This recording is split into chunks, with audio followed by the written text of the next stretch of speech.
Okay, I'd like to welcome you all to a special meeting of the Merrimack Town Council on budgets, and I'd like to ask you to join us all in the Pledge of Allegiance.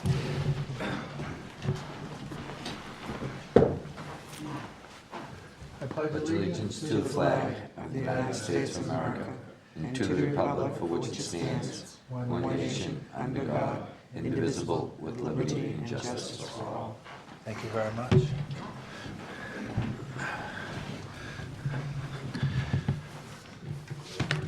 Okay, first I'll get into the announcements.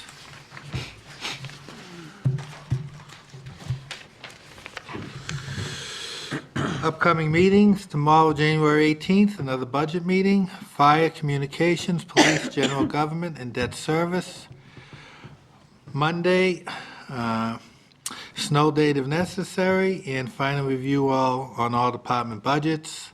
I will come back later to talk about that a little more with the council as a whole before we start the meeting tonight. Thursday, January 25th, regular council meeting, including total update from Executive Councilor Pignatelli, finalized recommended operating budget and special warrant articles. Meetings for February, Thursday, February 1st, 2007. Did we have a non-public schedule that day? Keith, is that correct? Yes. Okay. Thursday, February 8th, 7 p.m., regular council meeting. Thursday, February 13th, bond hearing if necessary, and deadline for petition warrant articles. Thursday, February 15th, 2007, 7 p.m., budget public hearing. I ask that everyone puts that on their calendar. We would very much like to hear from the public on the budget that we'll be presenting forward. Wednesday, filing period opens for town officials, February 21st to March 2nd. Thursday, February 22nd is a regular council meeting, and Monday, February 26th is deadline for posting warrant in the budget. Committee vacancies update. For a complete listing of all town committee vacancies, please visit our website at www.ci.merrimack.newhampshire.us. The information has been updated to include terms, the date vacancy was posted, and the end date for accepting letters of interest for each position. Events. The town manager's office, along with other town hall department members, have decided on a winner for the 2006 annual report design contest. The winner will be announced on January 25th, 2007, invited to attend the council meeting that evening. This will allow time for the winner and other entrants to be notified. Have you gotten the call yet, Mr. Malzone? You're that too. Oh, okay. Acknowledgement, as always, I would like to thank the Merrimack Village District for providing us with water this evening. Okay.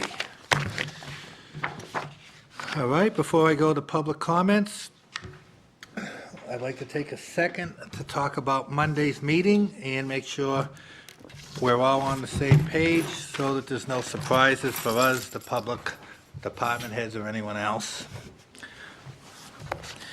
The way it reads is if a snow date, meaning if, say, tomorrow night's meeting was to be canceled because of snow, then we would take care of that. But hopefully that won't happen. And what we're looking at is to actually begin doing cuts that evening. In other words, the hope would be that we begin going down, finalizing the budget per se, department by department, since it's going to probably be a very arduous idea. And then at that point, there may be cuts made, additions made. We may have questions that Paul's going to need to come back to us for, whatever. And then the 25th, whatever hasn't already had motions on, we will finalize, and we may want to revisit something. So for the most part, we've been listening, but Monday is basically, I'm saying, my understanding is what we wanted when we talked about the schedule is when the rubber meets the road. And are we all in agreement with that? Okay. I mean, I don't see any other way to do it. The attempt to do it all Thursday night, I think, would be ridiculous, and I think we've reached that part in the process where Monday it'll be time. So I also encourage if anyone has questions that they need answered, now is the time between now and then to get them. I personally, from my standpoint, would recommend department heads be there. Whether they are or not, Keith, I mean, that's up to you guys, but the bottom line is, if stuff's going to come up, I would think it would be helpful to have a representative here to answer questions for us. So my hope is that there will be representatives from all departments Monday evening. All right, any other questions on what type of process we'll be using that evening? I'd like to touch base on the way I would recommend we do it. And again, I think we might want to iron that out now, as opposed to all staring at each other Monday night when there's going to be a lot on the table. My feeling is we can do it two ways. I've been part of boards of selectmen that have done it both. First way, we just begin with general government, and we go right up the alley, all the way down. Okay, that's kind of simple. Problem is, it has guys like Ed Chase and that kind of segmented. The other way is to do it in the exact order that we did the workshops, for lack of a better word, where we did one group, another group, another group, and what that allows is this little continuity, all vets areas together, and some of the other groups are together. So if I had to give a druthers, that would be my druther, to go that way, and basically the way we would do it is go by department, straight down, go to the first department. Does anyone have anything? In other words, we're not going to go through items for the sake of it. If you got something, bring it up. If you don't, then we move forward. And then, at the end of it, I would say anyone wants to bring anything else up, they can, and then they still have up to the finalized night to bring something up. And an example might be, there may be some positions that Keith has put out there that I personally would like to restore, okay? But part of that may be on what else gets cut or doesn't get cut.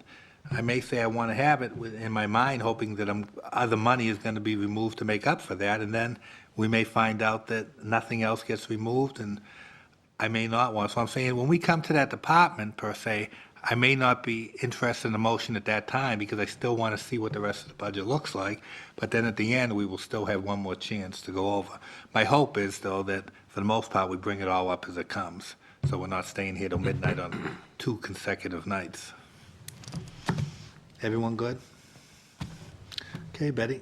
If I could just make one comment, that I anticipate that all of us should be, and just to enforce what you said, Dave, is that all of us should be doing our homework and be prepared if we do have questions of Keith or whatever to get those answered, because the 22nd is our time to do the additions and the cuts. The reason why we set it up the way we did is to allow the finance administrator from January 22nd, at the end of that meeting, to be able to revise the numbers so that at Thursday night's meeting on the 25th, we're going to have a new, or potentially could have a new figure for the operating budget to move forward.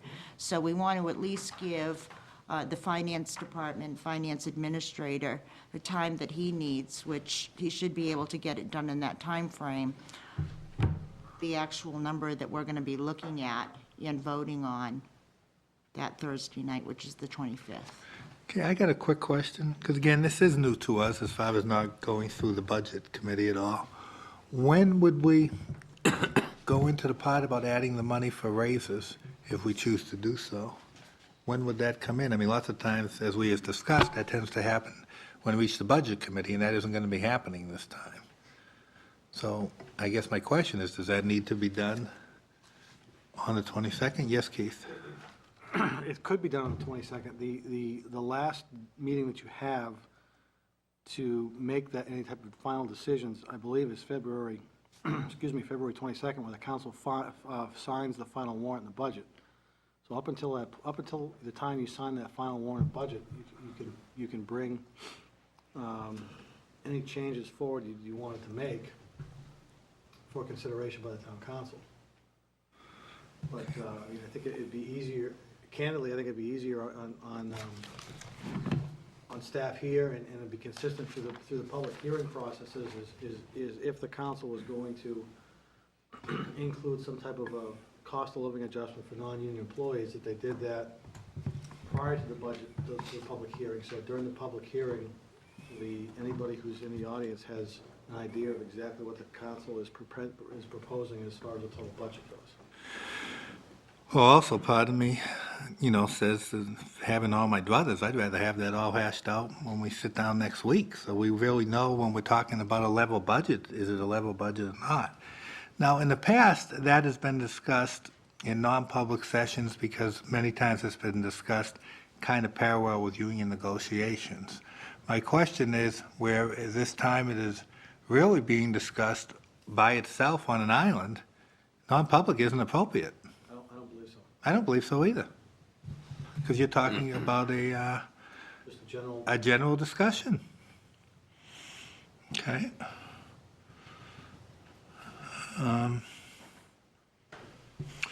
Okay, then what I would personally like to do is, and again, I want input from the council.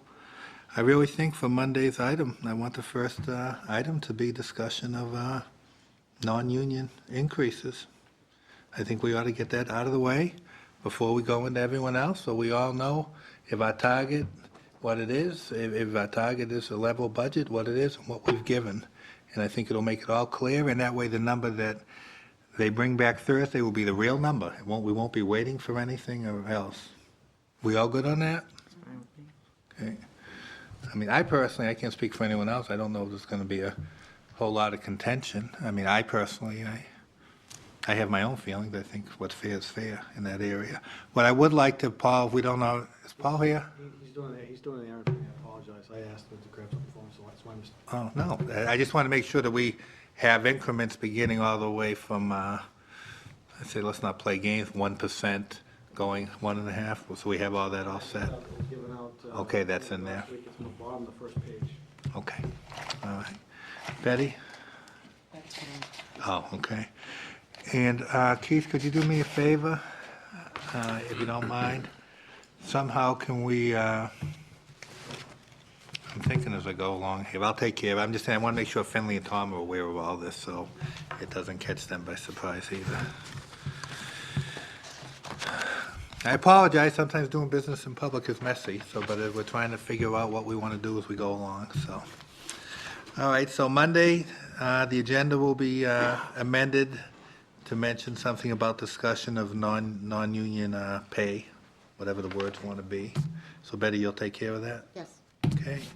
And then we'll get into the finalization with the understanding that if you have something you want to add or cut out, be prepared to do it, and an expectation that department heads or that Keith will have here who he feels needs to be here. I believe all department heads will be here next Monday. I think the expectation from department heads looking at the schedule was that the council will be discussing and making decisions on the bottom line of each budget. So I believe department heads are prepared to be here next week. Okay. All right. So if no one has anything else, I'll go to public comments. Okay. And since we don't have anyone coming up to the microphone, then I'd say you're up, Mr. Hickey. Just a quick question. I'm not sure how, because we're dealing with 5 different divisions, 5 or 6 different divisions within Public Works, are we better off doing one division at a time? And commenting on one division at a time, having that division head come up, and so we can start with start with wastewater treatment now. That is my feeling. I'd like to see us do it we did it the same way when we did capital improvements, so, yeah. Wastewater, I think as the council recognizes, is an enterprise fund, meaning it's a self-supporting fund. The users of the sewer, of the wastewater treatment plant are the ones who pay for all the operating costs and all the expenses incurred by the wastewater treatment plant. The wastewater treatment plant does not have significant changes in the budget overall from what you've seen in prior years. One change that I would suggest that the council want to have consider doing in the upcoming year is looking at the mulching process that the wastewater treatment plant does and either sells or gives the byproduct to residents or other users of the facility, just to make sure that process is the most cost-effective process to remove whatever remnants are left that get utilized in that mulching process. So that could be a potential additional revenue if revenue charges were not as high as they should be, or there could be an appropriation savings at some point if there were alternative ways to utilize or dispose of whatever remnants are left at the end of the day that are now utilized in the mulching. So that opportunity, I think, would be worthwhile for staff to look at. The council approved the purchase of three loaders, I think, over the last couple of months. Much of that was specifically for that process. So I think it'd be worthwhile because we do, I think, spend a significant amount of time and money on making that product to make sure that we are at least coming to as close to break even as possible, or if we're losing money, we're losing less money in that process than some other opportunity that we would have in another manner. Is a study being done? I've kind of lost my way on that, Keith. Is a study being done on it now? Or? Study's not, I've asked Ed to take a look at it. I don't think a study really needs to be done. I think between Paul and Ed and anybody else that they need to utilize to help come up with some recommendations that can be done internally and as part of. Well, I come from the school where a study still can mean you don't have to pay someone to do it. I mean, someone's looking at it and crunching numbers. That's what we're going to try to do, I think, over the next few months, is once we get through the budget process, take a look at that process to make sure that we are actually, that's the most effective, efficient manner of utilizing that process, and we'll bring a recommendation forward to the council, especially if there's a change, sometime in the next probably 6 to 9 months. Okay. But beyond that, there really are no significant changes. There are no significant changes in the operation of the department. Ed, I'm sure can fill you in some of any details or questions the council may have. But overall, again, this is a self-supporting fund. It pays for itself at this point. One other thing the council should consider at some point, and I'll stop, is taking a look at the long-term CIP projects for this fund and determining whether or not the existing rate structure that we have in place is sufficient enough to address some of those long-term necessary projects, or that some type of incremental change in the rate structure may be necessary to make sure that when these projects come up to be done, there aren't any significant increases, or bonding may not be necessary, depending on the size of the project, over the next 5 to 10 years. So again, I think it's been discussed over the past couple of years, and there was some hesitation as to moving it too much, and I understand and appreciate that and respect that. Again, I'm just looking at things more long-term. If we take a look at where we think budget's going to go over the next 5 to 10 years, especially some of the capital things, it might be prudent to make sure that the rate structure can support the necessary infrastructure improvements to the facility down there. I mean, there is a paid consultant study that's been authorized for that, right? Yes. Okay. To be doing that part of it as far as seeing where we are in line on that. Correct. Okay. All right, is that about it, Keith? That's all I have, thank you. Yeah, I'm going to preface this as, each night we're here till 10 to 11, and part of it's become a running joke. Part of it we're our own worst enemy. But this whole budget thing, or the year itself, is all wearing on all of us. So I guess what I'm going to ask for guidelines this evening is simple. answer questions and nothing else. In other words, we'll ask questions, answer it, and we'll move on.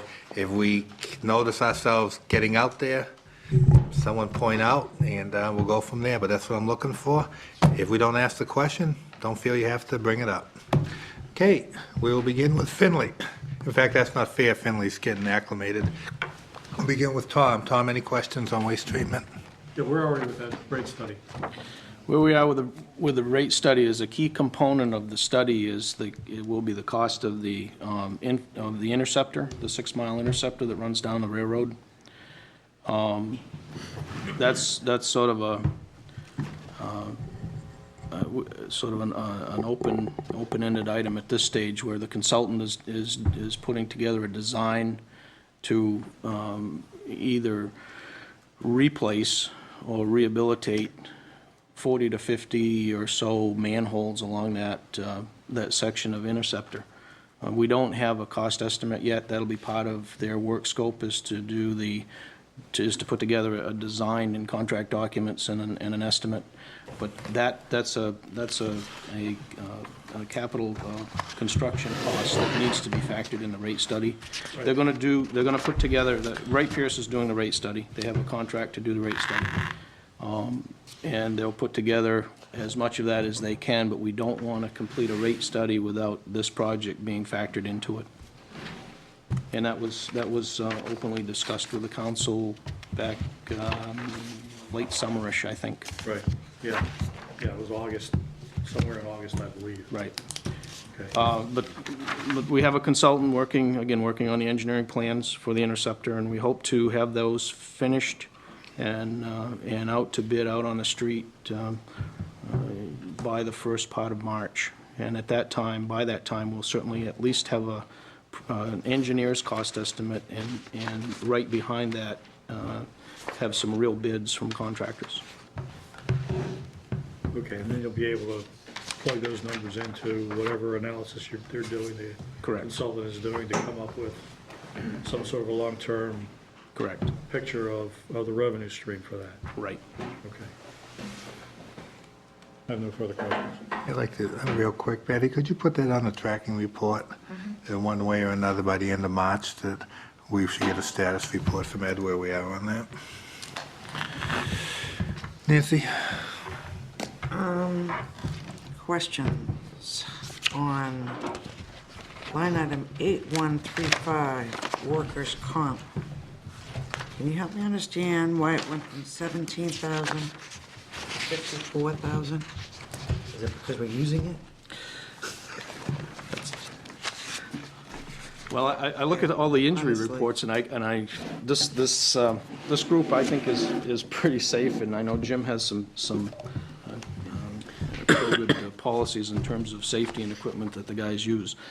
Paul generates the numbers for us to plug in, and he may be better suited to respond to that. I think it's based on. Generally, it's based on number of claims, but that's an appropriate I was question. curious. Anything else? No, that was the biggest one. Okay, we'll come back to that. Okay, because I wanted to give Paul time. I saw him back there working feverishly.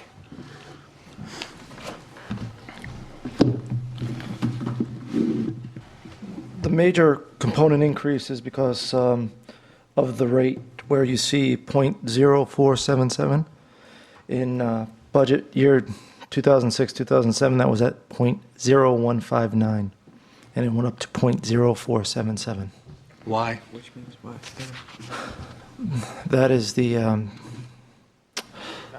factor that the insurance company for workers' comp gives us for that class of individuals. It's not just based on, it's based on our history, but it's also based on history throughout their pooled group. For those types of, for that specific type of job. Job description. I still have my question.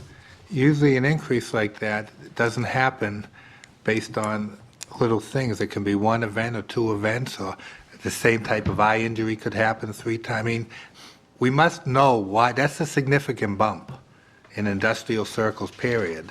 It's not just that they increase. So do we know I mean, these are the people in charge. Did we have an event? What caused this? And if not, did we call and ask what it was? We can get back to you on that. I believe there was some events that occurred. I'll just have to double check that. What do you know? I don't know anything definitive, but I believe I will have to go back and check, but I believe there was some events that forced this to go up. Yeah, okay, and that's just for backup, that's an answer I would have expected.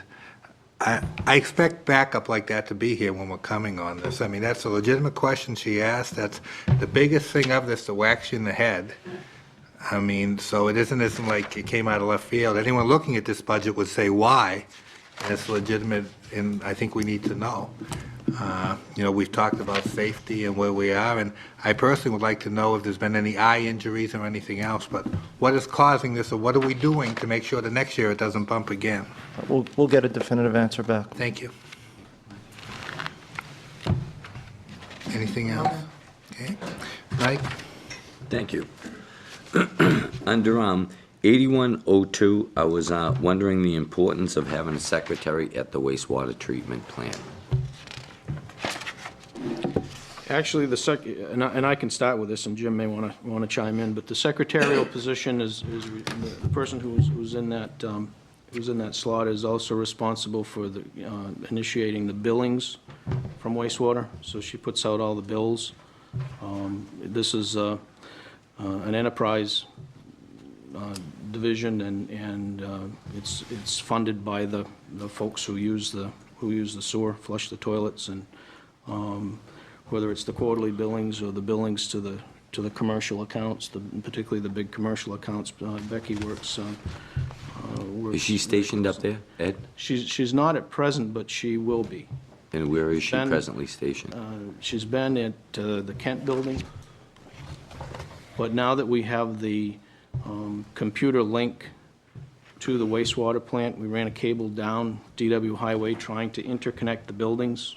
PD, wastewater, town hall are all interconnected. There's no reason why she can't do the same job out of the wastewater office and provide some additional support for those folks. Whether it's, filing accounts, coding bills, and other activities. Answering the phone, doing other, and feel free to. Well, I think it's really important that we have her down at the treatment plant. As Ed mentioned, there's additional work that would go a long way to help streamline our operation, and it's been a little bit difficult with her at Ed's office to get the full efficiency of the position. Becky's very capable, and having her down there will make a huge difference for the operation. Okay, under 8242, compost facility heating system. That's a necessity to heat the compost? Sure. That's an area that, because of the steam that's generated from the composting process, if you don't provide some minimal amount of heat, it becomes so foggy in there that you can't see a foot in front of you just because of the differential temperature. Because we have the building under negative aeration, and we're ventilating it through an odor control unit, a biofilter. So you have to bring in air, and the cold air coming in, if it's not tempered with, in this case it's gas heaters, then you end up in an area that you just can't even work in. It's so foggy. So essentially we just keep it above the dew point, keep the fog from forming. Okay, because that's this, quite the same with pouring concrete in the wintertime. It's just that it's an element that's actually producing its own heat, and I understand the steam that's in there. Is there a more energy efficient way to get the steam out without actually spending that type of money on gas? Because that's heating itself, that compost disintegrating in that building. That's what the steam is. Has anyone looked at any other energy efficient ways to get the steam out without actually heating up the building that much? Because there's not really guys standing in there all day, right? Well, what it is we have a separation between the work area, the mix area where the wastewater sludge is brought in, and we mix it with sawdust. And then we have the process area, which is separated by plastic strip curtains, essentially.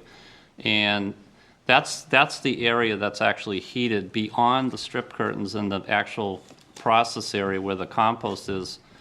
Do we we're go not through a lot heating that. of, do we go through a lot of compost in the wintertime?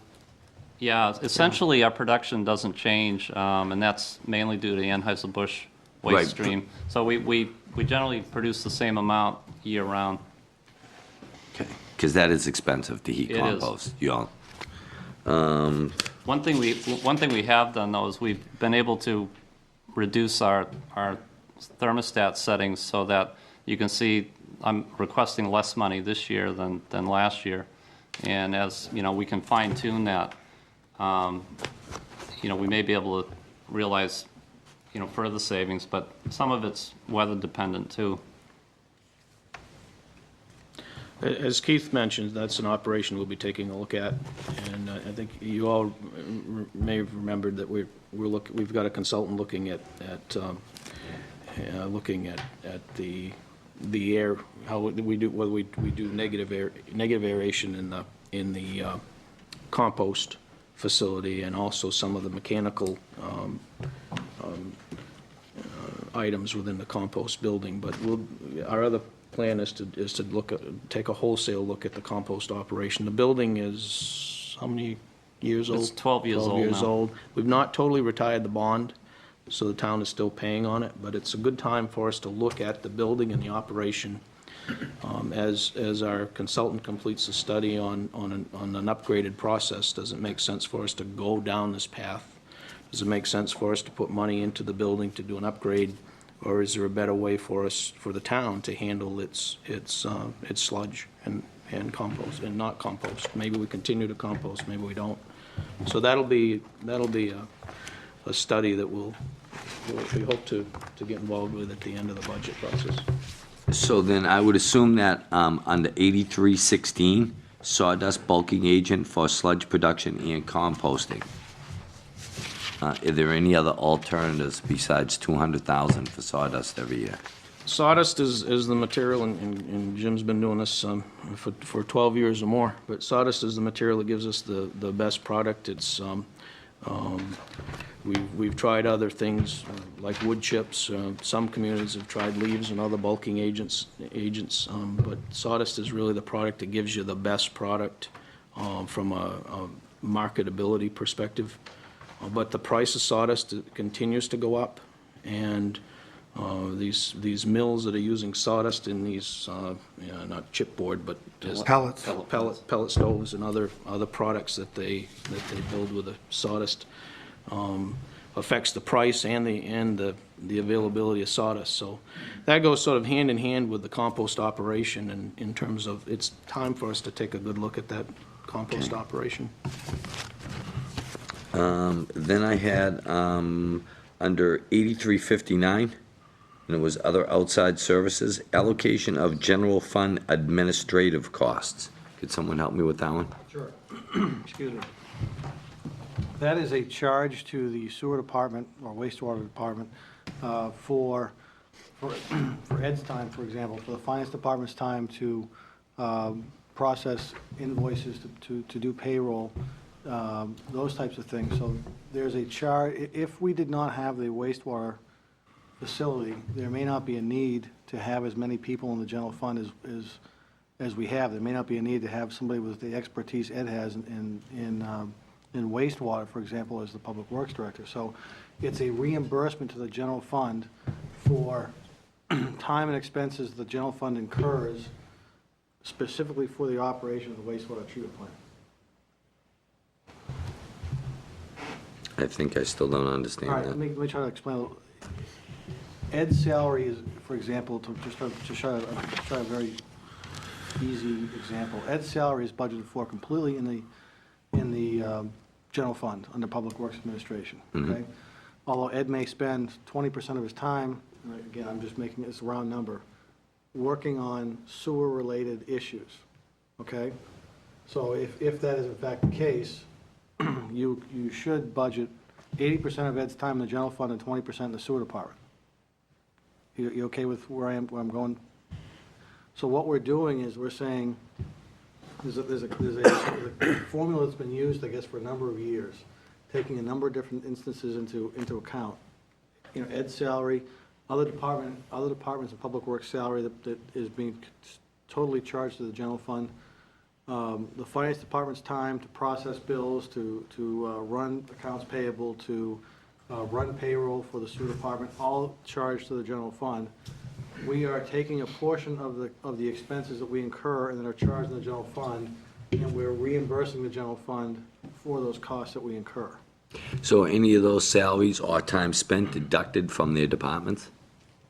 No, Or is this on top of? we have a revenue, we show a revenue in the general fund of $282,000 that offset the costs that are incurred in the various departments that support the sewer department. Did I explain it any better the second time? No.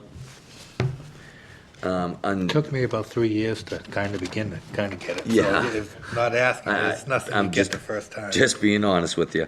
8460, physical exams, safety items, and costs not otherwise classified. This seems to be one of the problems that I have argued with since my first day on the job here, and I realize these are all pretty much under the union contract.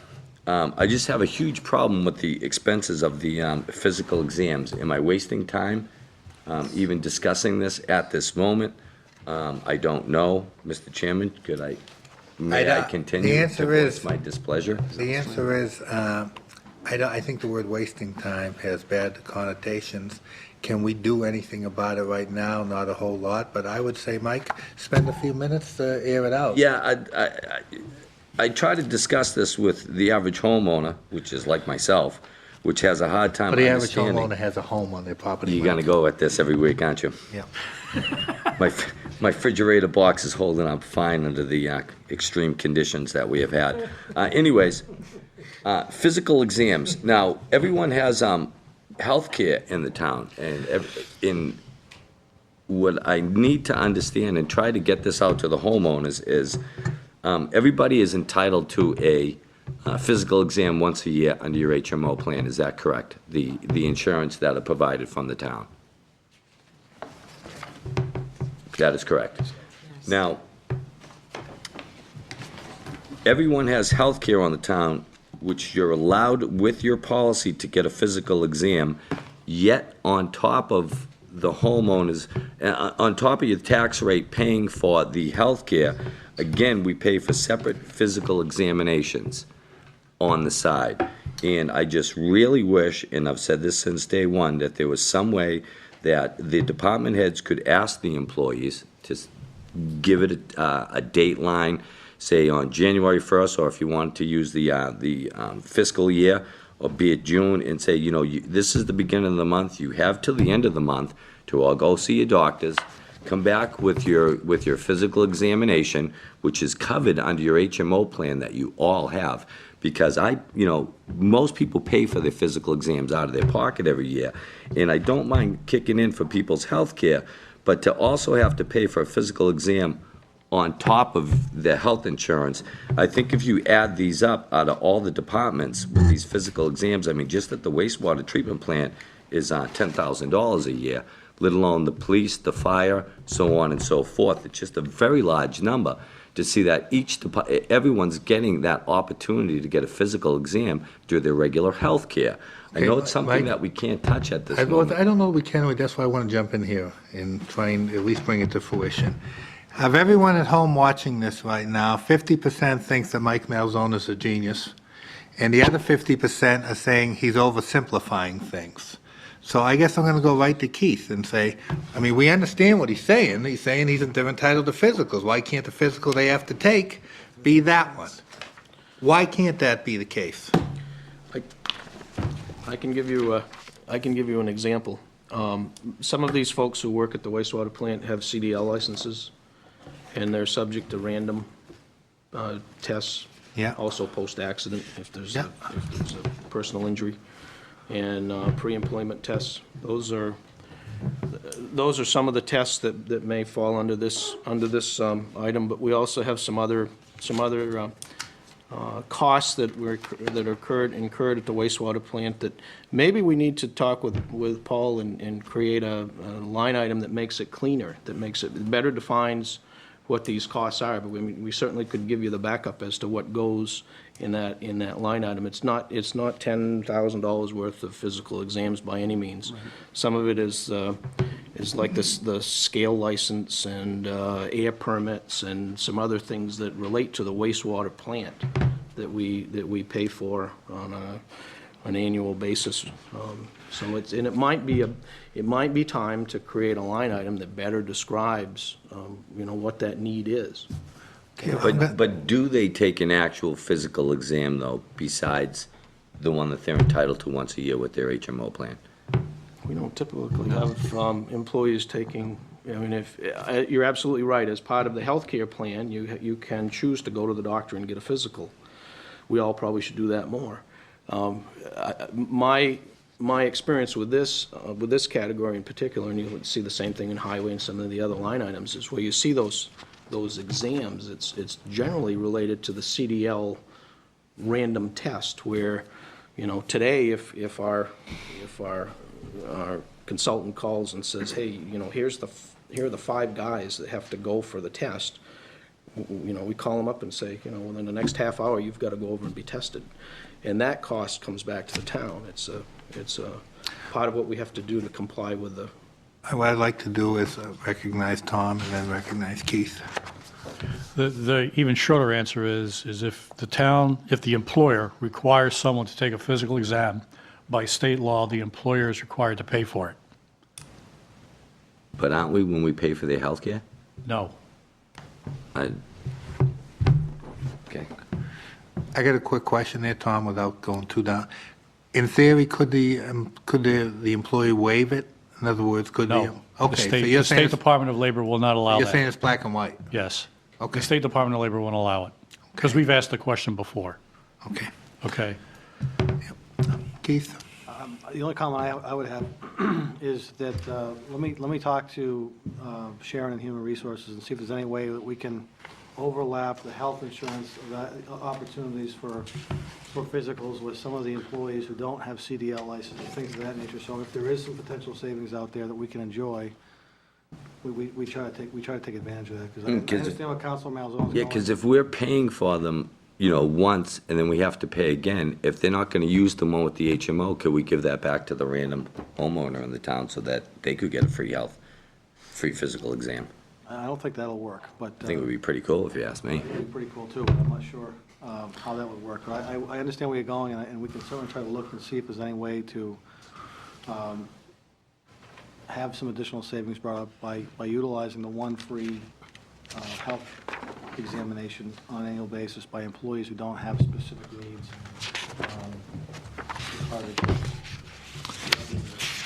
Thank you. Almost set, Mr. Chairman. Yeah, what I'd like to do is move that along, but, hey, Ed, to make Mike and the rest of us and people that are going to see us in Shaw's this weekend, could you bring something for Monday to just give a little more what's in there besides and that Absolutely. $10,000? Just a little thing, to at least let us see it with our own eyes. Yeah, that's not just you guys. That's every department that I see huge numbers in. That's the smallest one is this department. But yeah, if you could give us some specifics, that would just be great, like how many random drug tests or whatever.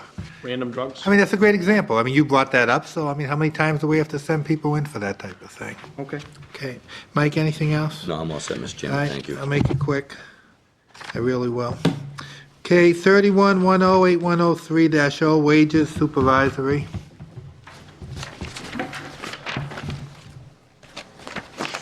Ed, soon as you can, if you could send copies forward. I'm requesting it, so I guess I'll ask for copies for all the council members. I would like to see job descriptions for the Assistant Public Works Director, Chief Operator, assistant chief operator, and I also like to know what their work schedule hours are. Sure. Okay. And the other question is, assistant public works director. That position in the past, I believe, has taken home a vehicle. And someone explained to me the importance of why this person should, because to the naked eye, you look at it and it just seems like a perk. But someone tried to explain to me once why. So could someone do it for the public? Why is it important for him to take home a company vehicle each night? Sure. I'd be happy to start, and Jim certainly has been involved longer than I would. He's welcome to chime in. As you all know, the plant is in the midst of a $4.6 million upgrade, but even when we're not in the midst of an active construction process, there are times when we have alarms that go off and we have to have people come in to respond to those. Jim has, was true when Larry was here, the previous assistant director, took a vehicle home. They pay taxes on that. It's not a freebie.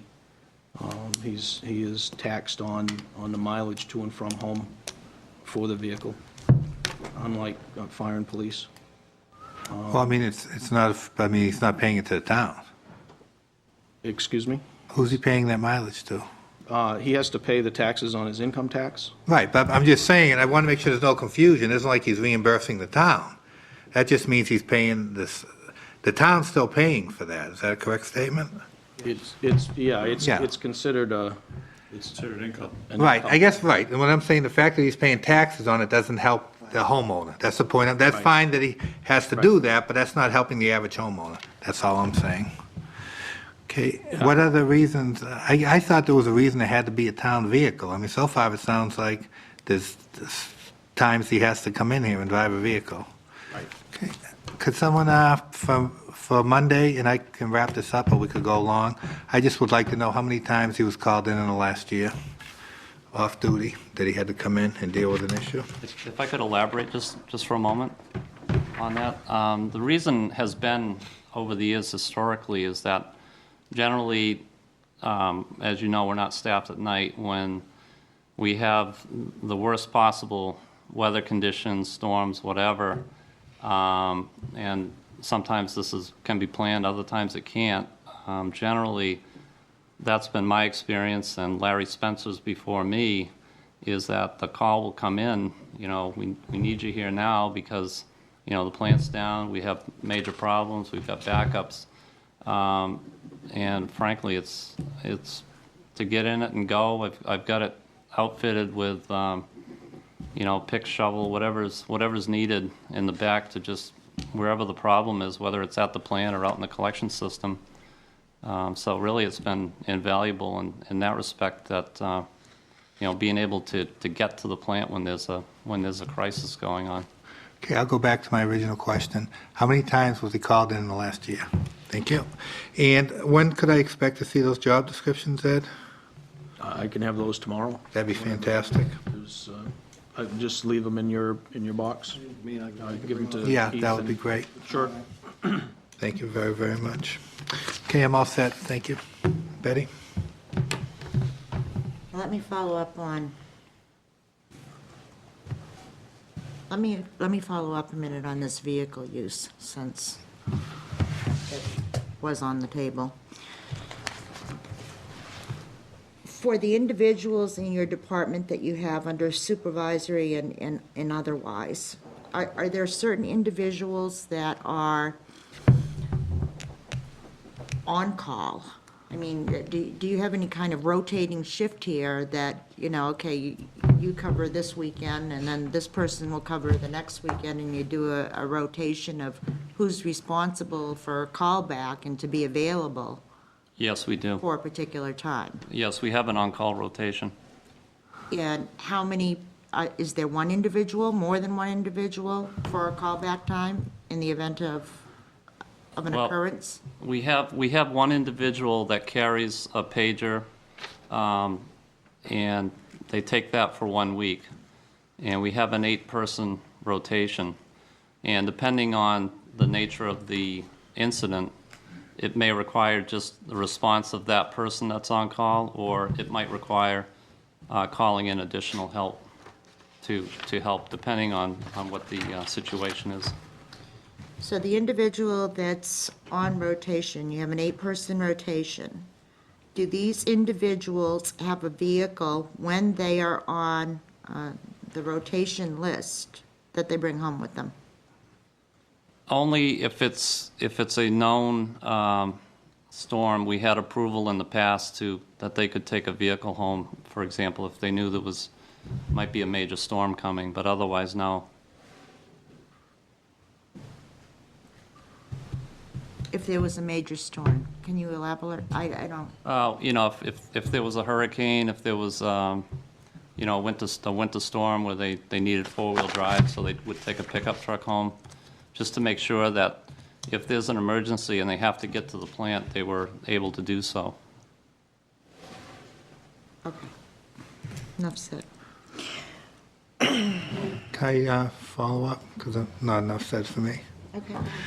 I guess my concern is I'd be more comfortable if you said there was one vehicle and the 8 people are on call and the guy that's on call this week takes home the vehicle so he can get down here. But I have issues where one person has it all the time and then 8 people that have to be on call, they're still getting the job done in their own vehicle.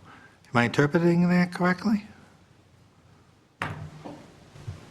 Well, there's oftentimes if they get a call, you know, they still would need me to come in at times to make decisions. What percentage? What percentage do you think when the guy on call is called in, you're also called in? I don't have an answer for you at the moment. I don't, you know, we didn't track that number of times. That don't help me any. Give me an answer. Give me something. What percentage? 10%? 50%? Maybe 10%, 15%. Okay, so 1 out of every 10 times you come in the town vehicle, and they're coming in with their own vehicle. Right. Okay, thank you. Betty? Okay, let's go to 8103, wages supervisory. Out of the list that we have before us, are any of these salaried employees? The Assistant Public Works Director position is a salaried employee. Is that it? Laboratory manager. And the pretreatment manager. Okay. Did you hear that, Betty? The laboratory manager? Laboratory manager and the pretreatment manager. That's right.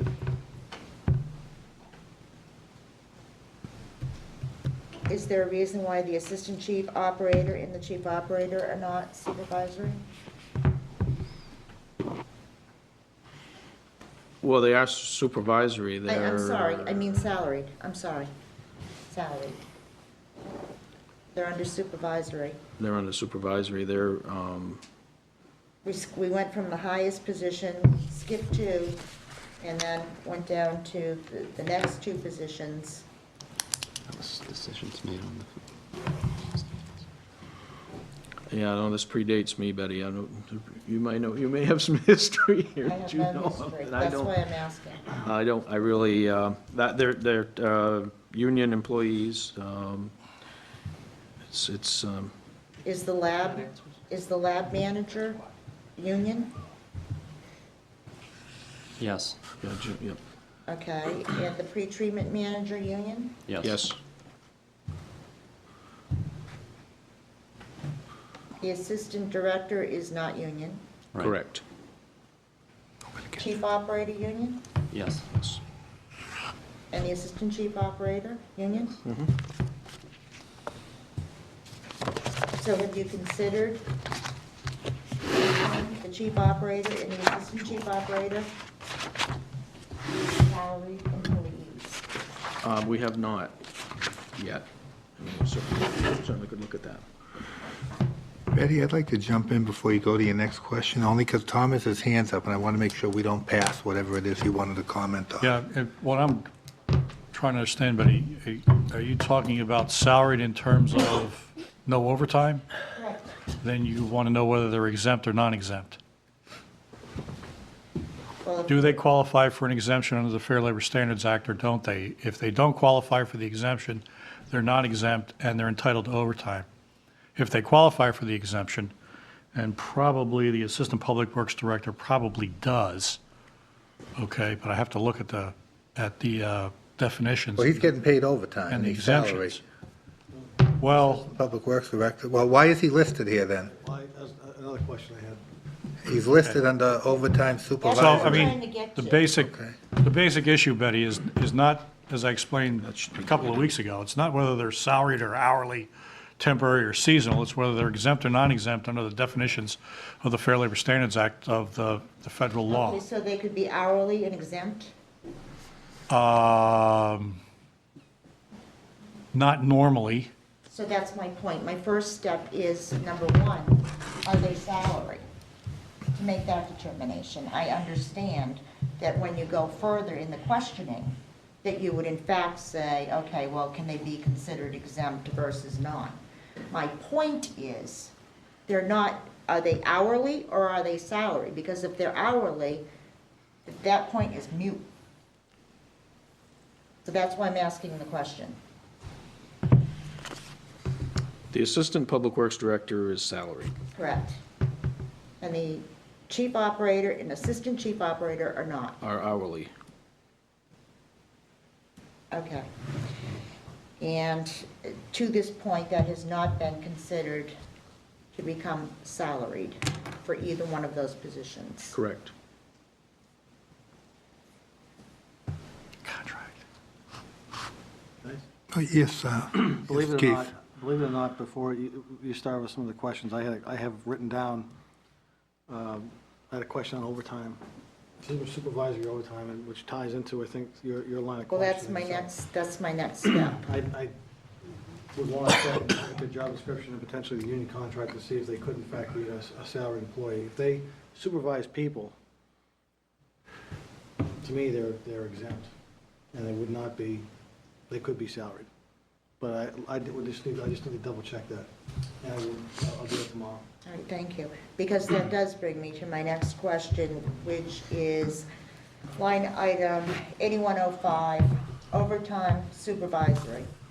And we have the Assistant Public Works Director, Chief Operator, Assistant Chief Operator, and Maintenance Manager in here for almost 30,000, 29,500 in overtime. And then the Assistant Public Works Director should be deleted. That was true in the past, but it's not true anymore.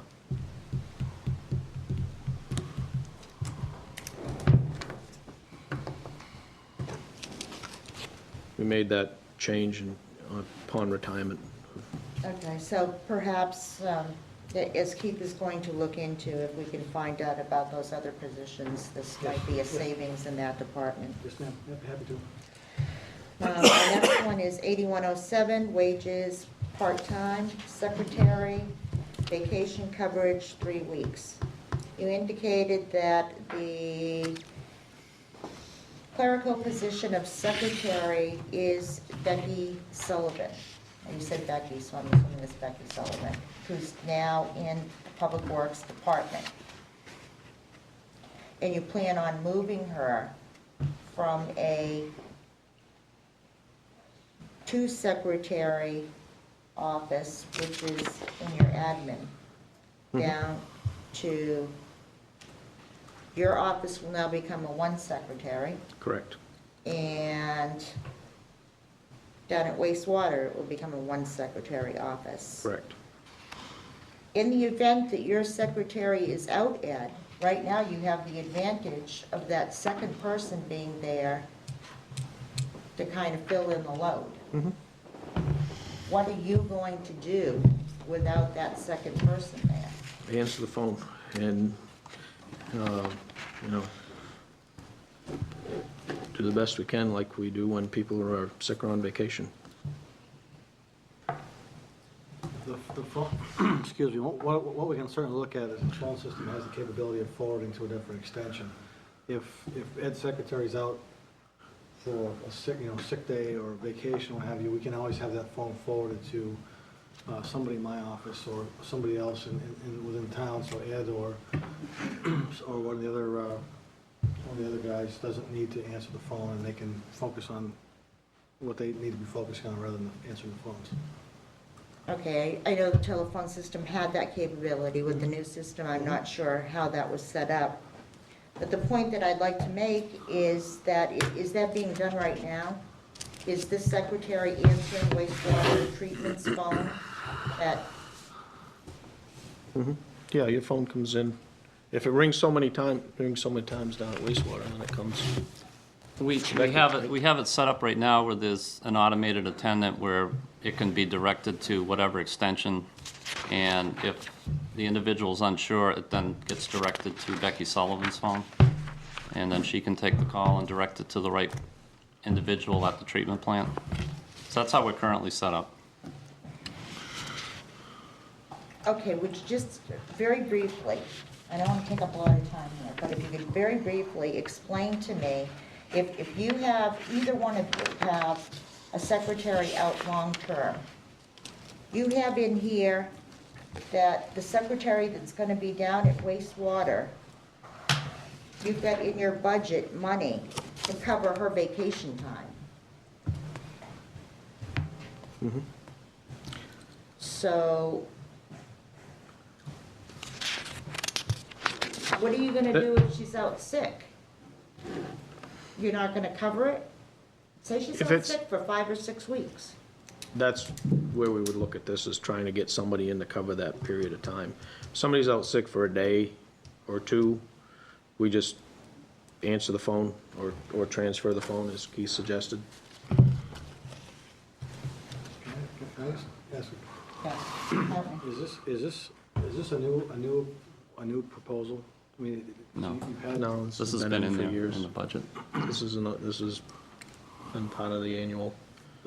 Do you actually bring somebody in on a part-time basis to answer the phone?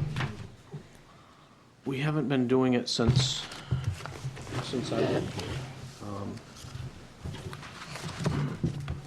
But we also have 2 secretaries in the same office, and that's going to change.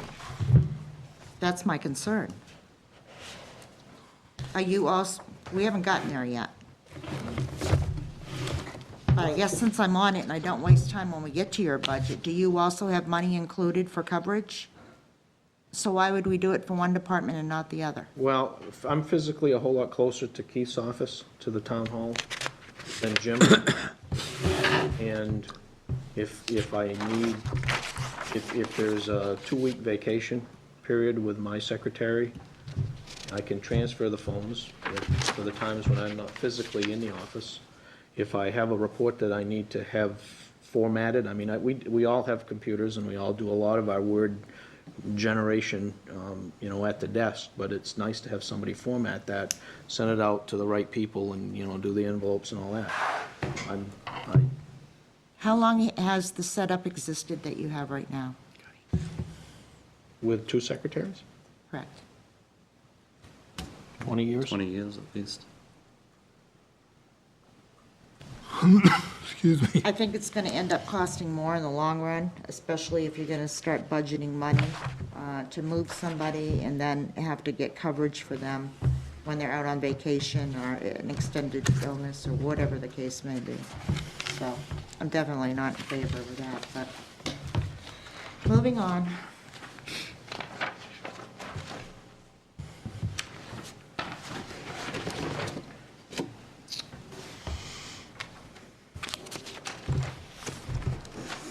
Could you talk a little bit about 8331, which is maintenance machinery?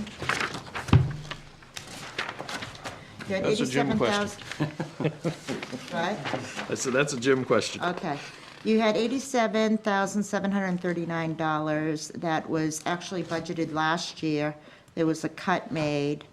It appears that you cannot work with the 83,000, that it was cut to 83,000. Right. It appears that that's not workable for you. Right, And you've upped it exactly. back to the 97. Could you explain? Talking about that account specifically, but all of my accounts in general, what I've done is, I'm relatively new to the job, although I've been with the town for a long time and at the plant for a long time.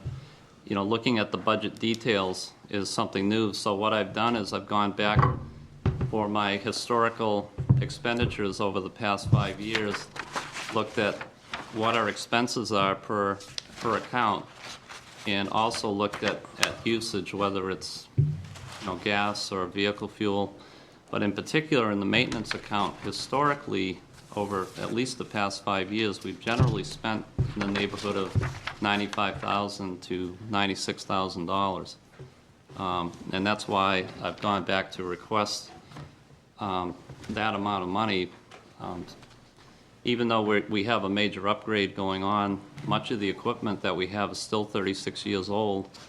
We have 6 pumping stations that we maintain. And basically, the compost facility is expensive to keep that operating. So that's the reason why I've asked for the money that typically we have expended.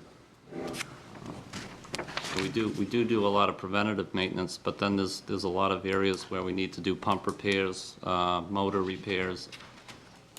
We have vehicles that we maintain ourselves, but that's in a different account. But generally, that's what our historical expenditures have been, is pretty much at that level.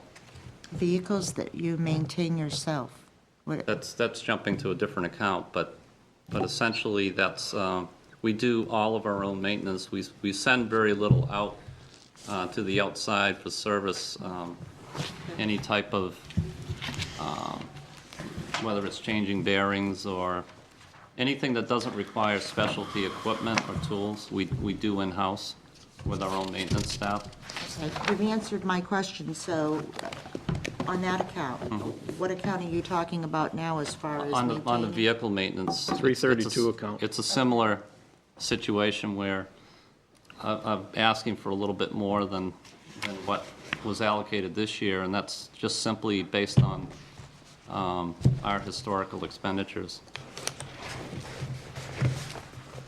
And I have all the backup on that. I graphed every account to show back to fiscal year '03 on what our expenses have been. So the majority of the maintenance for your vehicles is done not at the highway, but rather done down at wastewater? Yes. Correct.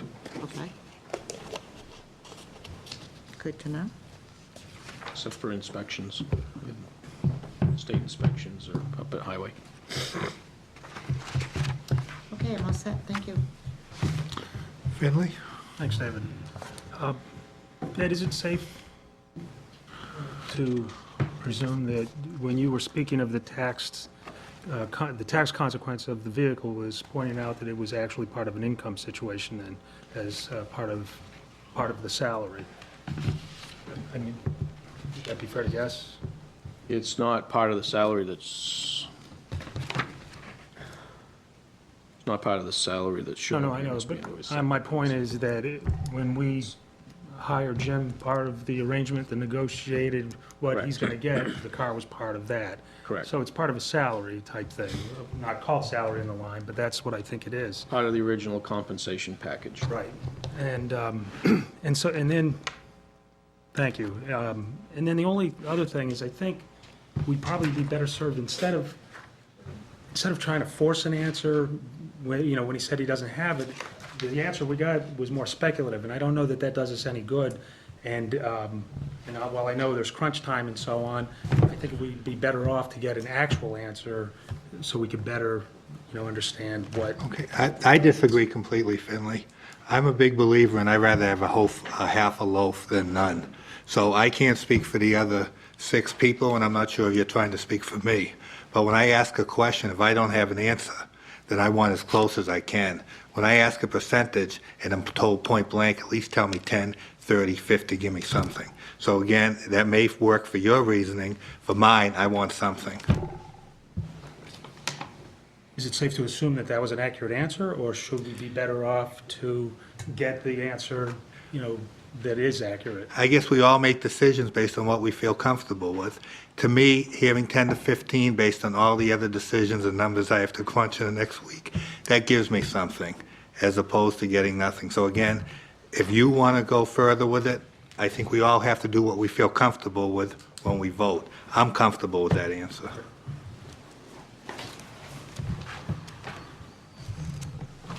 I'm all set. Okay. Yeah. Yep, Betty? As a follow-up to that, was it your intent to provide us with that information before next Monday on your usage of vehicle? Your callback during the last year? Wasn't that a request? Yeah, Ed said he was going to take care of it.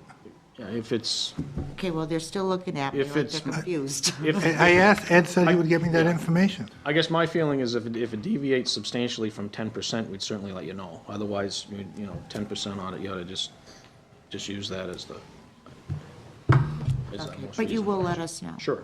Thank you. Mr. Chairman, Yes, I have a couple follow-ups. absolutely. Okay. You spoke of the upgrade at the facility. When is that expected to be completed? September of this year. Okay. That's the Phase 1 upgrades. All right.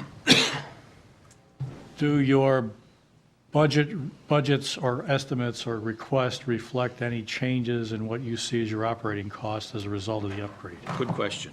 Glad you asked that. Yes, it does. And the chemicals, we're expecting to use more chemicals. You'll see some increase in the chemical line item, for example.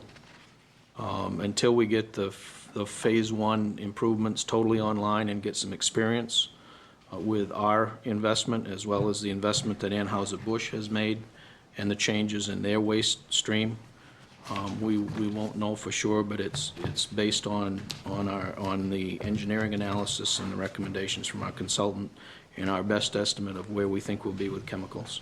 And plus, prices are going up. Okay.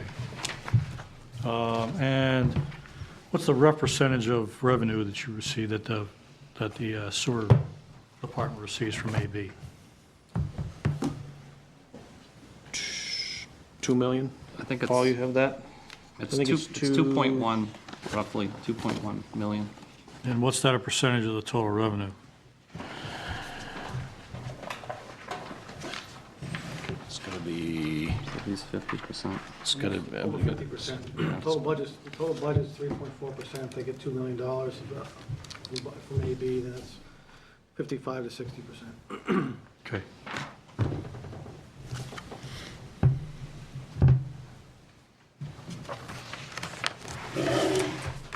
I'm all set, thank you very much. Thank you. Okay, I got a couple of follow-up questions. I was a little confused when Finley was talking on the Assistant Public Works Director. It was my understanding that the only contract that we had for a town employee was the town manager. Is that a correct statement? That's my Okay, knowledge, right. so the Assistant Public Works Director does not have a contract. Would that be correct? Okay, so when we say compensation package, they're the same as health as compensation package. It's all part, and then if something changes, the person, if they feel that something has changed, they have the freedom to leave the town. That would be correct, right? There's no signed thing that says part of the signed contract is they use a vehicle. I mean, you have a signed contract that says that is the case. Yes, sir. Okay, and we couldn't change that if we wanted to. That's your contract. But as far as other employees, if we change anything, they have a right to say, well, geez, now I don't want to work here. I'm just saying there was no contract, and I don't want there to be confusion. The next question is, could you tell me the approximate savings, Keith, for Monday night, what it would be if that vehicle was not taken home by the Assistant Public Works Director? Thank you. Okay, anybody have anything else? Okay, thank you very, very much.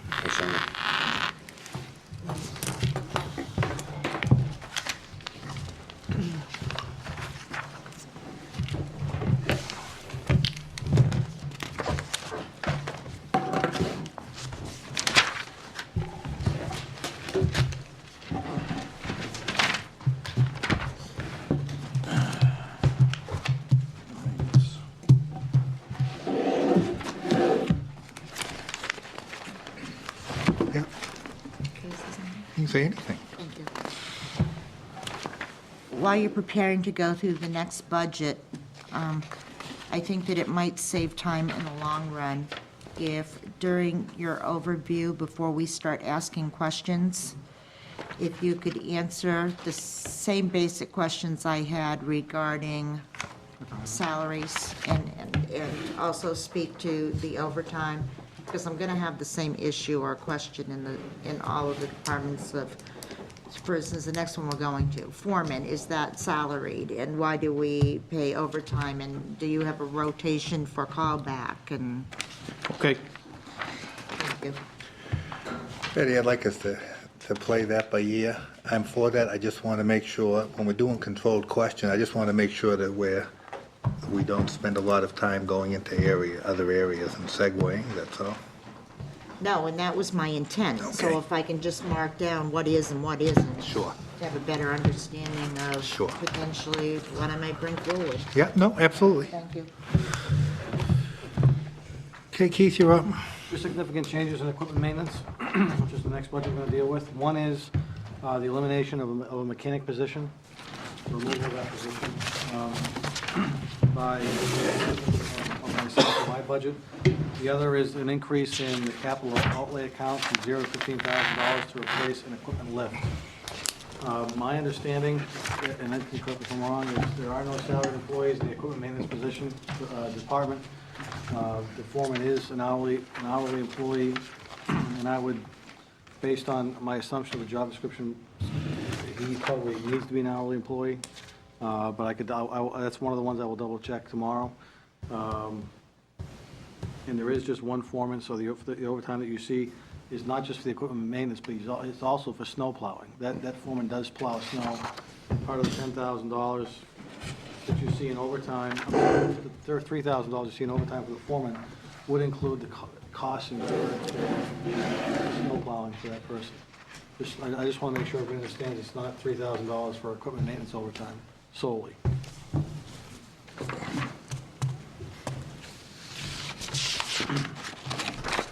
Anything else, Keith? Okay, then Ed will ask you to address some of the issues that Betty had brought up before Sure. we go into the questions. We do not have an on-call situation in equipment maintenance. If there is a breakdown of an ambulance or a fire truck or a police car or some critical piece of equipment on a weekend, they will call the people who work in that division, but there's no designated on-call person.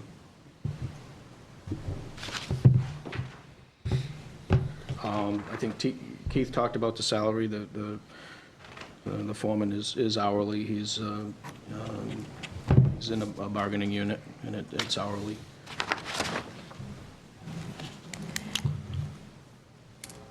Okay, anything else, Betty, that you want addressed in this portion? Just in the overview. Start your rotation. Yeah, great. I'm fine with that. Go Great. ahead. Thank you. Finley, we'll start on this side. If you're okay with that? I have nothing. I'm all set. Thank you. Betty? I don't see anything significant in this budget.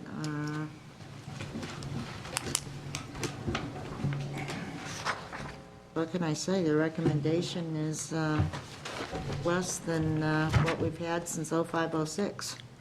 The manager's recommendation, so I have no further questions. Thank you.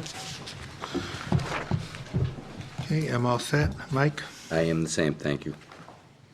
I That's it. concur, I think it's nice and tight. Tom?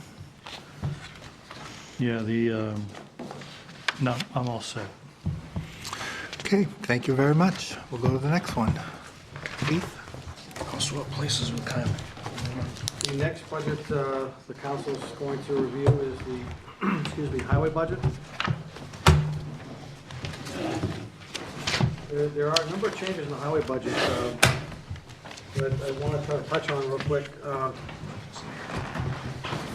Some of which have been addressed, at least in my mind, through some of the concerns the town council had in the past, those types of things.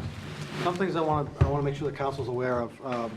There was a desire of the council to look at how we maintain the roads during winter snowstorms, how we utilize our personnel. A couple of things that have gone on in public works that I want to make sure the council's aware of. One I think Ed's talked about this briefly in front of the council during the buildings and grounds portion, I think, of the budget. Public Works has revamped the people that are going to be utilized and the equipment that's going to be utilized for winter maintenance to make it a more streamlined, cost-effective approach. There's been some discussion about utilizing some buildings and grounds and some wastewater employees and vehicles that weren't utilized in the past. Instead of using Merrimack Village District, there was a question at one point what the average cost is for Merrimack Village District, hourly cost for plowing versus what the town staff is on this. Kyle's got that here tonight, so we can talk about that if we want to. Another issue within the highway, sorry, I skipped my mind, I lost my train of thought.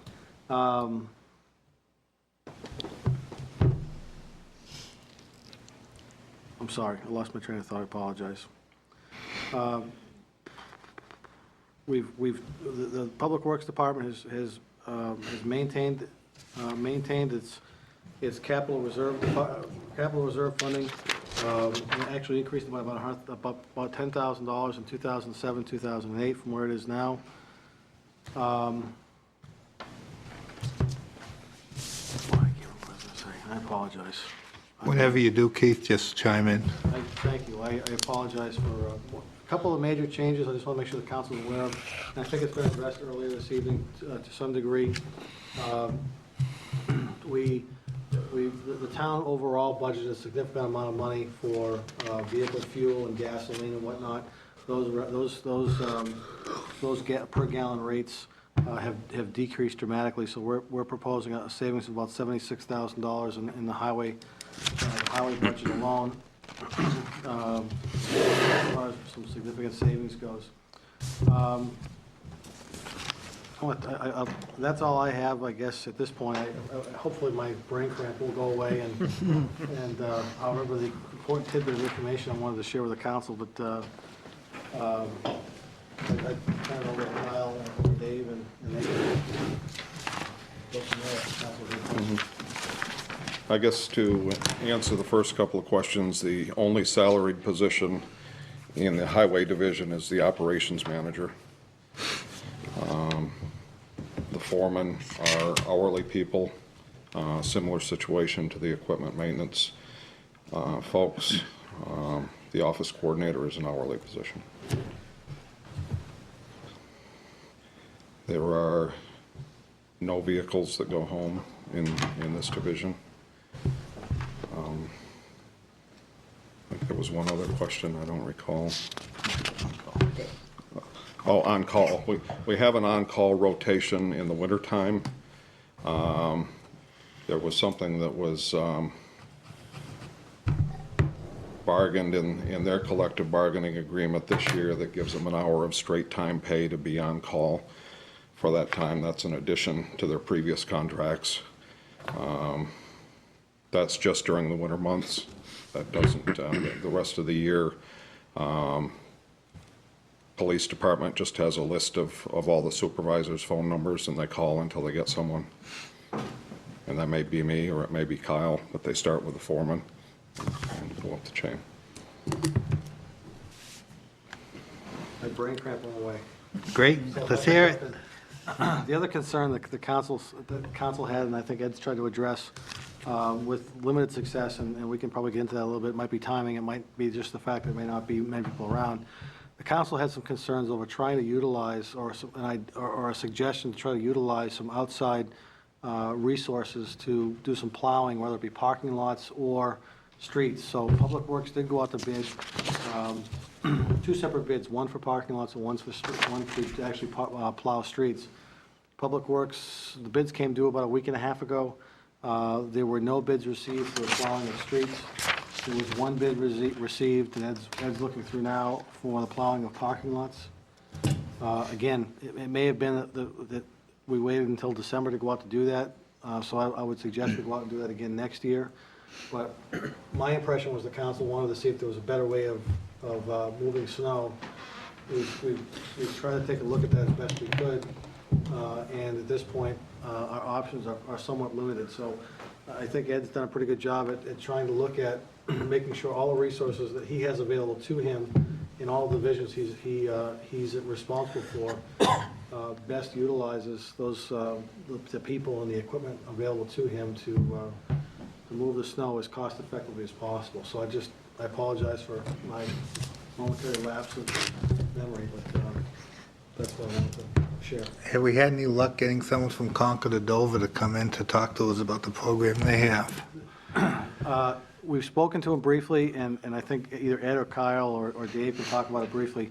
One of the things that goes on in Concord, which I'm not sure the council's aware of, is Concord actually hires seasonal workers to work in the wintertime. They guarantee them 40 hours a week. They may work from, say, 3:30 in the afternoon to 11 o'clock at night, but if there's no snow like there hasn't been here, they've got to find other things for them to do. So we are working to try to get some of those. Sure, we are trying to get some individuals here to talk about that. I think there's a little more to it than I was initially aware of, and I think what the council might be aware of, that maybe, I can't comprehend how Congress can justify hiring somebody from November to March, for example, on a 40-hour-a-week basis to plow snow if it snows. But they probably has more information than I do about it. While you're on that subject, I'd like to just give you the quick overview. I've talked with Concord. I ran their operation when I was there, and they've looked at some changes like a lot of communities. As Keith said, what they do is they put ads in the paper every year.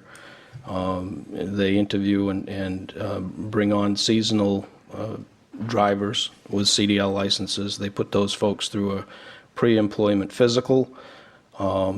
Naturally, they're in the random drug test, as are all their city employees who have CDL licenses. But they bring on 8 to 10 folks who are laid off from the paving companies and the contractors who shut down in the wintertime. Concord offers them a 40-hour work week, puts them on their payroll, and they carry a budget of about $87,000 per year to do that. So we don't have that in our budget at present. It would be an additional cost if we were to do that. And that's really the only way that I know of to get people, extra drivers, and have control of those folks and to be able to assign them and make sure that they're here to work around the clock and Saturdays, Sundays, Super Bowl weekend, whenever you might need them to do the winter operations. I'd like to hop in there, and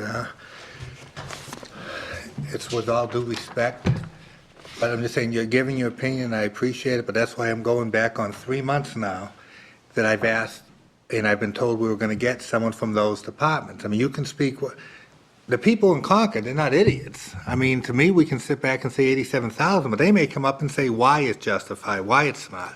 So that's why I keep saying I appreciate the input, but again, I'm going on 3 months where I've asked if we could get someone to say why they're doing it, sell why. They're probably proud of what they do, right? They're not sitting to their town councilors, they're saying, hey. So I'd like to hear why they think that what they're doing is smarter. That's what I'm saying is, you're giving me opinions from the outside. I'd like to have a guy from the inside come in and tell us. Maybe we can grab one little nugget out of that. Thank you. Is it done differently in Dover? I'm not sure, that's just the two towns that I've heard come up. I know nothing about either operation.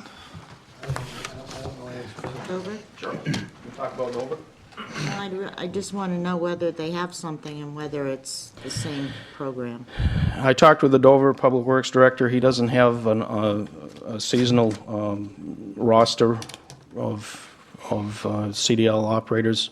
He has a route that is handled with a contractor, a 10-wheeler. The rest of the routes he plows with his equipment. They have about 132 miles, as I understand it. They have fewer road miles than we have, and they have more routes.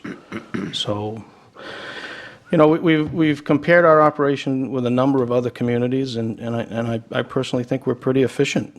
We don't run wing people in our trucks. We don't, we're not carrying labor costs that we don't feel is justified, and I think we really do a pretty good job. So I think Dover at this point would be similar to what we looked at trying to do with the bidding. having somebody be interested in coming with their vehicle or their equipment and plowing roads, and we had nobody at this point. I mean, again, some of it may be the time of the year we went out, but I know the state of New Hampshire, for example, has a tough time of attracting men and equipment to work with them seasonally to plow highways and state roads. So we'll try again next year. I think that's similar to what we do in Dover. We will try to get somebody from Dover and Concord here so they can better explain their process. Oh, I'm just saying, and I don't know how much work I'd go on Dover now. I mean, I think they sound similar to what we're trying. Concord seems to be the only one that's doing everything different. So they're either geniuses or they're dummies. So I guess we need to figure out if they're geniuses that we can work like them. Thank you. Yes, Mike?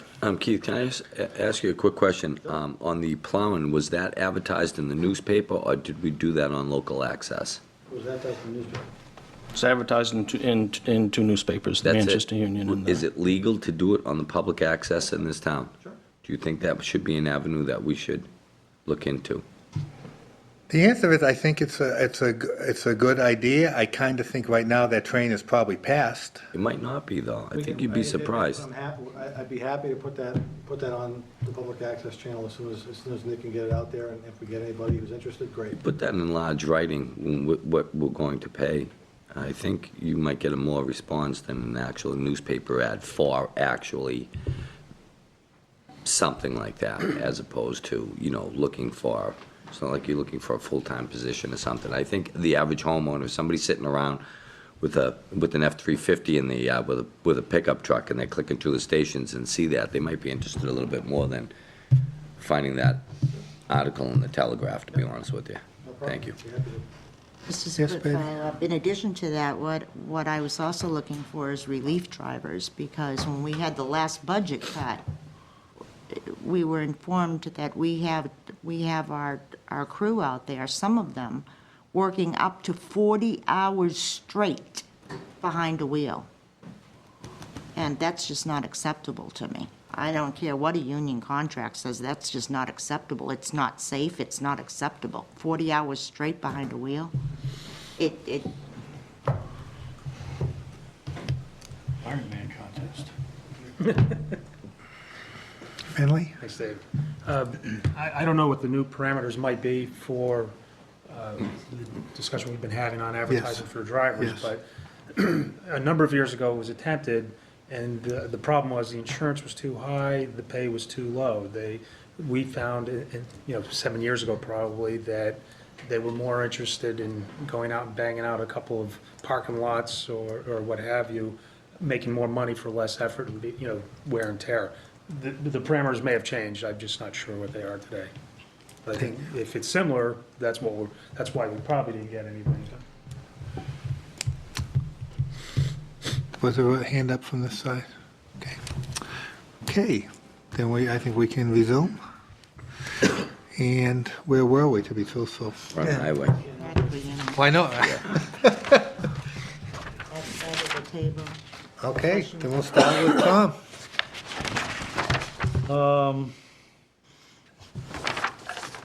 You got part-time wages, they're out of sequence here in the lines, or two lines off. I looked at that, wow. This summer help, why is there no workers' comp funded for that? It hasn't been funded in this line, but in the manager's line, it is Oh, I'm off. sorry. It is off vertically on the Yeah, on the okay. line here, but there is no. All right, forget my last.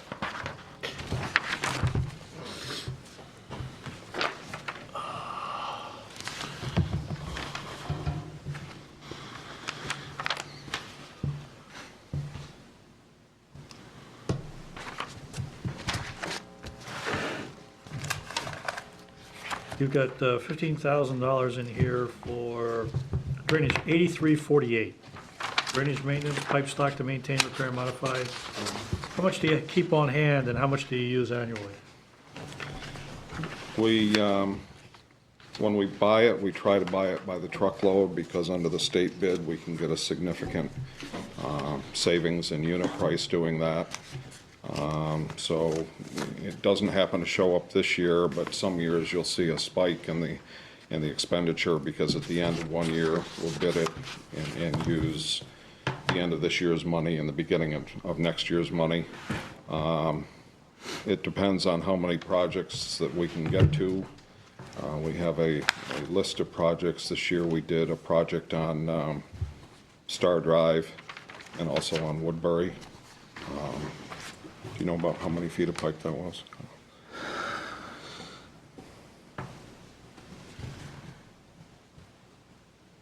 About 800 feet of pipe. Okay.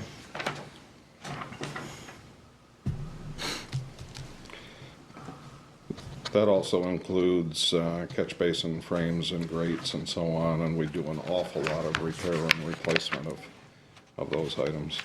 Okay. 8440?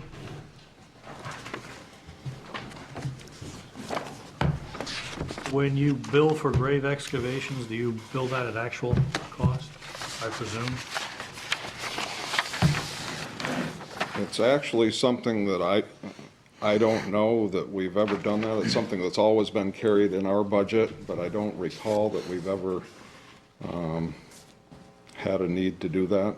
It's been handled by the funeral home in the past. It's a reimbursement. So you're saying you're giving me the, it's gone, okay.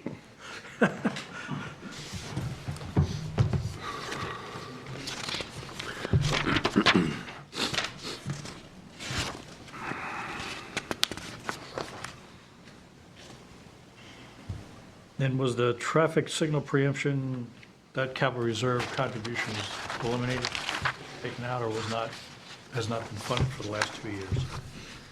Has been funded for the last 2 years. All right, I have no further questions, thank you. Thank you, Tom. Nancy? Would you help me understand the office coordinator, the very first 8102? We went from 38,000 to 5 and 6, 60,000, then down to 40,000, now up to 60. Can you help me understand the fluctuation in the figures? There was a secretary in that position. The office coordinator position came as part of the reorganization. When the operations manager came on board, the 38,287 was actually a secretary that retired that year. That position is held by Bruce, who went to Parks and Rec, and we weren't sure when we budgeted to go back to a secretary there, not knowing what was going to happen to that position. The decision was made not to have Bruce stay on there, and we brought that position back into highway at what it was previously budgeted at. Okay, maybe I can, Okay. if you don't mind, just add a little bit more to that. We have an acting Parks and Recreation Director now who was working in Highway. That's where, in 2006 and 7, that's the budget number that, for his salary. What Public Works proposed was to, Excuse me, Keith. Sure. So that was not the secretary at that point. That was his salary, in 06, this. 6, 7. Yes, ma'am. So he was the office coordinator in terms of the line item, not in terms of functioning. Well, that was his function. It was supposed to be his function in 06 and 7. However, when the Parks and Recreation Director left, Right. the acting manager at that time worked with Public Works and the individual and reassigned him to the acting Parks and Recreation Director position. Okay. Okay? So his salary is now coming out of the Parks and Recreation Department. That's why it went down to 40. Well, it went down to 40 because Public Works wanted to fund the office coordinator position again with a new person. Okay. My concern was that if the individual who is currently the acting Parks and Recreation Director did not get the Parks and Recreation Director position, I wanted to make sure that the funds were there in Public Works to fund to restore him to the previous position he held. That's why I moved that from the 40,000 back to the 60,000. Does that make any sense at all? Yes, it does. So basically, right now, there is not going to be a secretary. There would be an office coordinator who I guess I would suggest, as broad of a term as secretary can be, I'm not quite understand. sure he fits it. And that will be him. Okay. It could be, yes, it could be him if he does not get the Parks and There's Recreation. not going to be an additional No. coordinator. No. Can I ask a follow-up question there, Nancy? I mean, I hear what you're saying, we're talking people and not positions, but cut to the chase. I mean, the bottom line is whether the assistant, whether the acting Park and Recs person goes to that position or not, they have needs. I mean, the needs of this position shouldn't be based on, well, if this person goes in it, we have this. I mean, my question is, does the pay grade for this position fluctuate by $22,000? I don't believe so, no. So the concern I would have is, why is it that if the individual isn't there, they feel they only need a $38,000 secretarial position, but then if that individual doesn't get the Parks and Rec director's position, they feel the need for a $60,000 position? Again, I'm just saying, we've always been saying, don't deal with individuals, but why is there a need for a secretarial position, but if that person's around and doesn't get the other job, then it bumps up to a much higher pay grade? I need someone to help me there. The individual who was budgeted for in the office coordinator position had moved from other responsibilities in the highway department or public works department to the office coordinator position in an attempt to utilize their skills to the best of the abilities. If the new person had to be hired there, they would have reduced that down from the skills that the existing person has down to a more of a secretarial type position, office staff type position. My concern was, in all fairness to this person, if he did the town a favor by moving to the acting Parks and Recreation Director position, I wanted to make sure that the position he left was available to him if he was not successful in getting the Parks and Recreation Director position. That was my rationale for bumping up the existing position back up to the existing salary. Now, the question, if you're asking me, why would we pay somebody $60,000 to be an office manager, that's another question. But No, I'm not, and that's why before we go too far off track and people think I'm going where I'm not going, that isn't where I'm almost thinking differently than I normally would. This is what I'm saying is we go by the assumption there's no fat in the budget. We go by the assumption that the people sitting at this table are asking only what they need from us, right? Fair assumption. So they're saying last year they needed an office coordinator. That was the title. That is what they needed in order for us to properly serve the people of Merrimack. And we had someone doing that was getting paid $60,000. But when they got a chance to do the new budget, taking people out of it, they no longer felt they needed an office coordinator to properly serve the people. They felt they could properly serve the people with a secretary for $20,000 less. And my question is, if last year an office coordinator is needed to serve it, why did they not feel that they didn't need to fund it for that same type of money to bring in someone that has those same types of skills? My understanding is the skills that the individual has been gained by several years of experience within the department itself, running the snowplow operation and working in areas in that situation that one does not acquire without working for the specific department. So if highway hire a new office coordinator, that new office coordinator would have had significantly fewer skills than the existing office coordinator would have. With all due respect, Keith, I don't buy any of it. I mean, and I'm going to tell you why I don't. It's the same as when Coca-Cola is doing something. If someone leaves and they need a position, they don't say it has to be someone from Coca-Cola. There are other people that have done other positions, just like we don't always hire from within. So, I mean, there are other people that have done snowplow things for other towns, so if that position was so needed, I question why we wouldn't have advertised to see someone that also has that skill set. That's all. I'm just having issues why we need it for one thing, and then if things change, we don't need it. To me, we either need an office coordinator or we don't. That's my opinion on it. Okay, Can I just quickly yes. follow up? A follow-up to that, when it was 38,000, what was the staffing in that department? I would have to ask for some help. Staffing was, we had a secretary, a highway coordinator. For 38,000, we had a secretary and a highway coordinator? No, this was before the operations manager came on board. It was a whole different setup. Actually, before I moved to Public Works,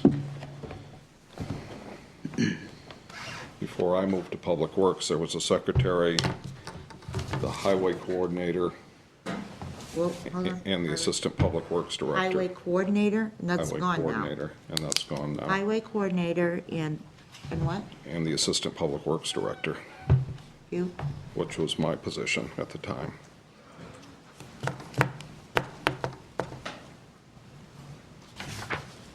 Okay, and then you reorganized after the secretary left and made an office coordinator. An office coordinator and an operations manager, and eliminated that assistant public works director position in the highway division. And eliminated the highway coordinator. Only the Yes. and the assistant public works director. Eliminated the assistant public works director. And added the deputy public works director under a different department, Public Works. Is that correct? That's correct. Right. I was here, so I know how it Well, all it played didn't out. eliminate anything. It moved it from a just changed department, it. right, it changed the Changed it. Moved it line from one items of the division to budget. another. Right, that's all I was trying to say. Okay, Sorry about that. I got you. Thank you. Okay. Ready? Am I on again? You're on. Okay, Tom, you might have been referring to this. Seems to be an odd number here, just on top of line 8107. That's the one. The 16,000, Yeah. it sort of doesn't belong to anything, right? Right. Well, it Right. belonged to part-time under So I 8107. understand, so that should be, gotcha. Just, there was one other question. The beauties of Excel. Item 8502. Highway Garage Administration Office. And you have a number, what is that for? That was for the engineering and preliminary engineering for the proposed addition to the highway garage. The anticipated figure, I don't recall what the anticipated figure from the Turner report was for the whole addition, but this was a first-year cost to lay out an office and additional mechanical space, Now that you say it. I and that remember. was eliminated, pushed off into the future somewhere.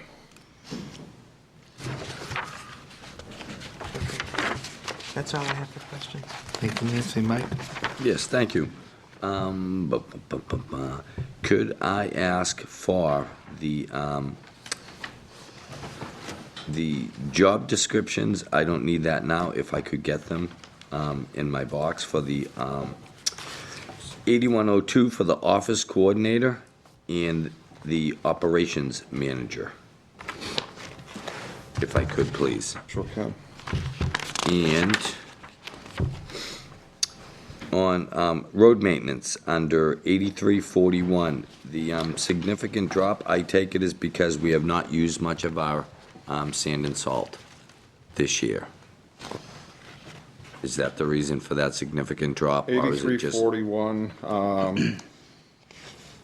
Does budget- last year, the surplus was used, some of the surplus was used to fill the salt barn at the end of the year, just to make sure that if we had a big reduction in budget, we had that in the bank, so we purchased more than that's actually almost 2 years' purchase, that 308,000. So we started this winter with a full salt barn. Dave, I want to just jump up because the word surplus sometimes, we say surplus, it's the budget they had excess money in it, not the general surplus. That's right. Their budget did, and they they spent it out on that, which is their right, and which I personally felt was smart from them to do. They were able to get it at a much lower price than they would be now. So just, it wasn't the general fund they spent it from. And do you happen to know the percentage of the salt that sand and salt that we've used so far this year? I don't know. I can get that for you. Yeah, we can We've get- used very little. We've had 3 storm events this year where Right. we've sanded and salted. And under 8351, the NPDES stormwater permit Phase 2 for 45,000. That's an ongoing EPA requirement. I spoke a little bit about it the other night when we asked for the catch basin cleaner. We're in the 4th year of a 5-year temporary stormwater discharge permit. In 2008, when that expires, we've already been told to expect another 5-year permit that will go along with this. It's a requirement. Part of that goes back to this was actually, this stormwater permit was actually the incentive for us to start the mapping and GIS project. Okay, so will that be a yearly fee? That will be an ongoing cost, yes. Okay. And under 8382, and that is contractual tree work.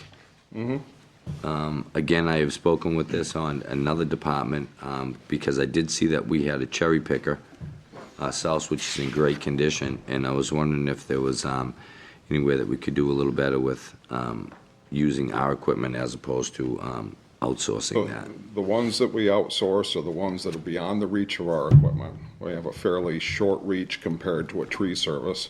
We're requested oftentimes to take pines down that are 60, 70, 80 feet tall. And a lot of them, you see the limbs came down Right. in this ice storm. And that's primarily the reason that we get those requests. Could you also get back to me on what's the maximum reach of that Sure can, cherry yeah. picker? And the other thing is, if they're in the power lines, we don't touch them. If they're anywhere near the power lines, we don't touch them. Typically, we try to get public service to handle those, but sometimes we do have a contractor, and that's something that we bid, and we have a local contractor that consistently comes in at about half the cost of the rest of the contractors when we put that out to bid. And I think that's it. Thank you. Thank you, Mr. Chairman. Okay, thank you. Some of the questions Mr. Malzone asked, so I would just say if it's a duplicate, you've already got it. He mentioned his box. I'd like to have the copies of these go to all the counselors. Start off with 8102, wages clerical. I'd like the job description for the office coordinator and their hours. And I also would like the job description for the $40,000 and $40,000 position that you originally put in your budget before the town manager changed it to a $60,000 position. Okay. I'd also like job description and hours for the operations manager, highway foreman, and highway foreman inspector.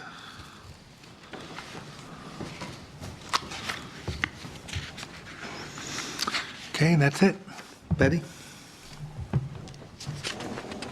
Do any of the personnel in the highway department bring home vehicles? No, Are any personnel compensated for vehicles? no. So you all use your own vehicles. Do you have an on-call rotation within the highway department for on-call? And do they, when they are on-call, do they bring home a vehicle? We have a wintertime formal on-call rotation. They do not take home a vehicle. They do not? The on-call people do not. That's just been a policy all the time I've been here. They have to go to the garage and pick up their vehicle. We do not have a formal on-call list the rest of the year. I say police has all our cell phone numbers and home phone numbers, and normally able to get a hold of someone. Now, the the office coordinator under 8102, I'm sorry, I missed it. That is not a salaried position? No, it's not. By job description, it's non-exempt. Thank you. And so the only position, as I understand, when we discussed the beginning of highway, is the operations manager is a salaried position. Correct. Thank you. Next, like to go to, well, it's 8260, but it's telephone. And I know this is what you've been allotted, and it's a number that's just been given to you. It has increased quite significantly from last year, and also cell phones are up, and that's an area that we're looking at, correct, Keith, to see what we can do about lowering the price of our cell phone use? Not necessarily taking their phones away, but coming up with a better plan or something? My understanding was the former acting manager negotiated a new cell phone contract sometime mid to late fall. So I think what you see is the new rates. The question I asked all the department heads was, are all the cell phones that have been distributed to employees and needed by those employees, could some of these cell phones to the employees be eliminated to help save costs? This is the new, and it's gone up instead of stayed the same. In this particular case, I'm not sure why, but yes. Could you Yep, I could find have that out one. why, Sure. please? There may be a simple explanation. Be happy to find out. And like I say, the intent's not to take away somebody's phone per se, it's to understand why there's an increase. Yeah. And it may be in other budgets too, I just happened to pick it up in this one because of the allocation of telephone. I don't have an answer to that part, and I'm glad that you're not looking to take them away, because you might recall a number of years ago, we had an issue because the foremen don't take their vehicles Yes. home. When they got called at home for a storm situation, they were out of communication with police between the time they left home and the time they got, we That had was not my to do intent. something. It's just why the cost shift. Sure. It may have occurred in other budgets, but I just didn't pick it up. Could I just interrupt? I'm sorry. I Sure. think Paul might have. Right. Basically, what it is it's the average cost of this proposed contract times 4 times 12, which is roughly the $1,700. So it is actually the new cost of the contract. So There was our a- new contract ended up costing more In than some what we areas, had. yes, than in others. And why would we have wanted to Because go with that? because of the shared minutes. Because now we're sharing all the minutes as a town, whereas, for instance, if police department went over their minutes, they would charge the per minute cost, whereas highway might have not used their minutes for the month. So we lost those minutes. So what we did is we went to a per shared minute cost. Okay. Could I have a We'll- breakdown of that? Yes, we will. what We'll get to that. What we're doing now? And the other reason why their telephone line increased is they're still on a Centrex phone. They are not on the new phone system. And as I believe it will not be on the new phone system. So they're still on the old technology, the Centrex phone system. Why So would the they c- not be on the new? We would have to run fiber to them to get them up and running, and it's cost on that.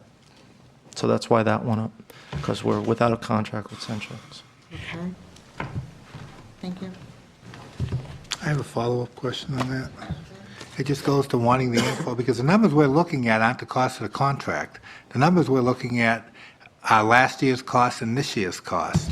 So even if it costs more money to have the police department pay for extra minutes if they ran over, it's still, in the end, it was more cost-effective. Again, bottom line. So again, I'm really confused with why we negotiated a contract that is going to cost us more money.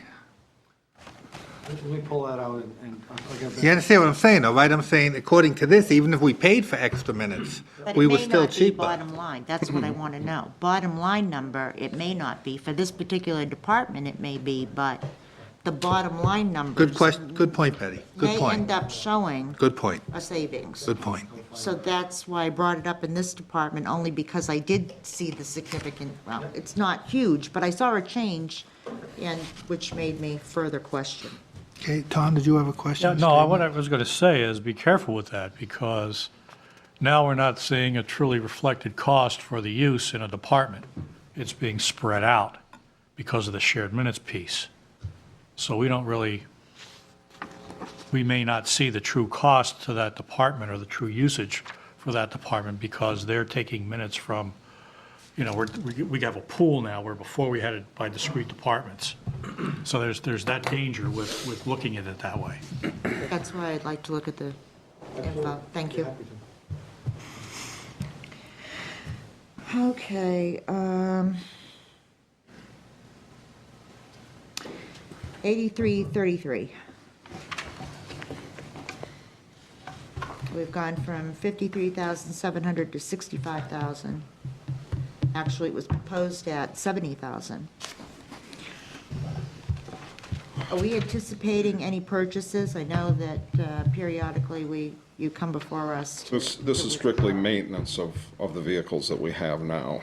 It's not new purchases. Well, I know that, but my point is Oh. that if you get a new piece you. of equipment, then your maintenance Right. budget should go down. Yeah. That's reflected to some extent in what you see in the 2005, 2006 actual cost, which was almost $95,000. The other thing that we had done previously, which is why the number had dropped to 63,000 last year, is we did these things that we don't have a lot of control over on a 5-year average cost, and we would drop the high cost and the low cost and average the 3 remaining. So if you had a spike like this $94,000 one year, that would drop out of the equation and give you a little bit better average. It's a guesstimate at best, to be honest with you. Can I follow up and ask the same question maybe a different way? Is Public Works, can we buy new equipment that will ultimately drop the average age of the equipment? And then ultimately, I assume, because the average age is reduced, costs less money to maintain. Is that the question you were trying to get? Well, to an extent, yes, it was. If we choose to do that, but right now we're replacing on the same schedule, which is a 15-year trade-in schedule on a 6-wheel truck. Yes, there should be, as we have reduced probably the average age because there were 4 or 5 trucks that were 13 or 14 years old, and then, you know, they were just bought in spurts, kind of. We have replaced all of our trucks in the 10 years that I've been here, so it's probably right now a little bit newer fleet on average than it was 5 years ago, say. But yet we're spending that amount of money with basically a 5-year fleet?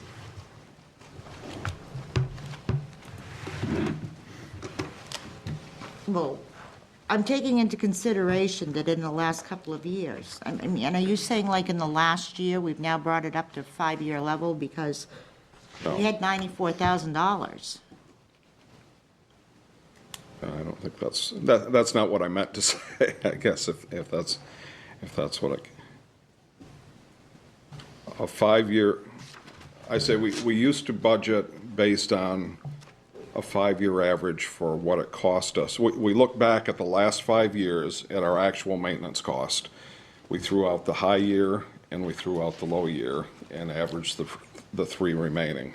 So if we did that last year, and I don't recall, I believe we did, that's how we arrived at the $63,179. The 2005, 2006 expense was the high year, so that got thrown out of the average. Would you say out of the categories of vehicles, and I understand what vehicles would consist of, I'm not trying to get too complicated here, but out of vehicles, mowers, tractors, most of it's vehicles for the Correct. maintenance? Correct. Not the mowers or the tractors?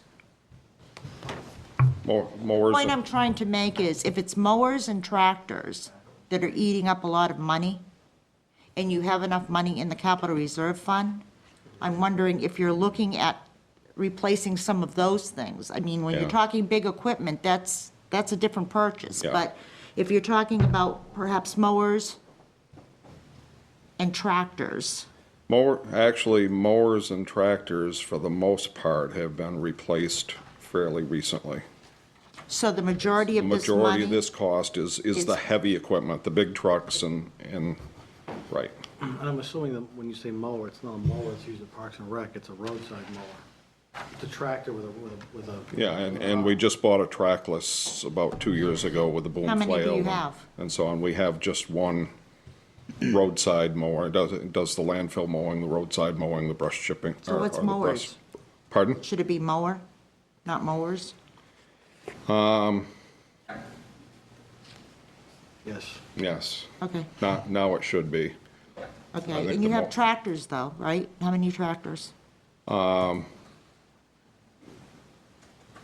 Actually, yes, we have the trackless we would consider to be a tractor, I guess. It replaced a tractor, depending on whether you call a backhoe a tractor or not. That was referred to, the tractor backhoe. I think some of the nomenclature here goes back to when all the parks equipment, parks maintenance equipment was included in the highway budget. So it could be tractor, mower, tractor, yes. Okay, right. Just as confused as I was, but that's a. We have one trackless machine. Do you want me to speak or? Please. Okay, sorry. We have one trackless machine. That's the machine that does the roadside mowing. And that's sort of a tractor machine. We have the backhoe machine and the excavator machine, which we talked about at the last meeting. Those are the three heavy pieces of equipment that we have. Other than that, it's the six-wheel dump trucks, the one-ton dump trucks, and the three-quarter pickup trucks. Okay, please, just bear with me for 1 minute. I'm just trying to understand because I am one of 7 set of eyes that is going to be looking at this budget, and there's no other place that this is going to, except to the voters afterwards. So you need to bear with me. A tractor, to me, is not a backhoe or a loader. Am I missing something? What's No, a tractor to me is a tractor, a tractor. Yeah, the tractors, the tractors that are housed at the highway garage belong to the Parks Maintenance Division for their field maintenance work, For mowing tractors? for mowing and turf maintenance and preparing the ball fields and, Okay, not a loader or a backhoe. correct. Okay, that's where I'm getting confused. What, we have a complete equipment list. Would it help if we provided that? No. I think the labeling is going to change. Better understand Okay. what's in that line for maintenance, I think is what the issue is. It's not mowers and tractors, it's Right. loaders and backhoes and trucks. Thank you. Okay. 8334, maintenance, office equipment, fire sprinkler, and security systems.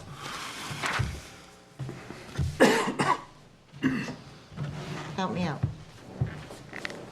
Fire sprinkler and security systems. In the garage building? You have a sprinkler system? Yes, we do. In the garage? Yes. In the whole garage? Or just in I'm not the- sure whether it extends on the maintenance side or not. It definitely covers the office space and the highway side.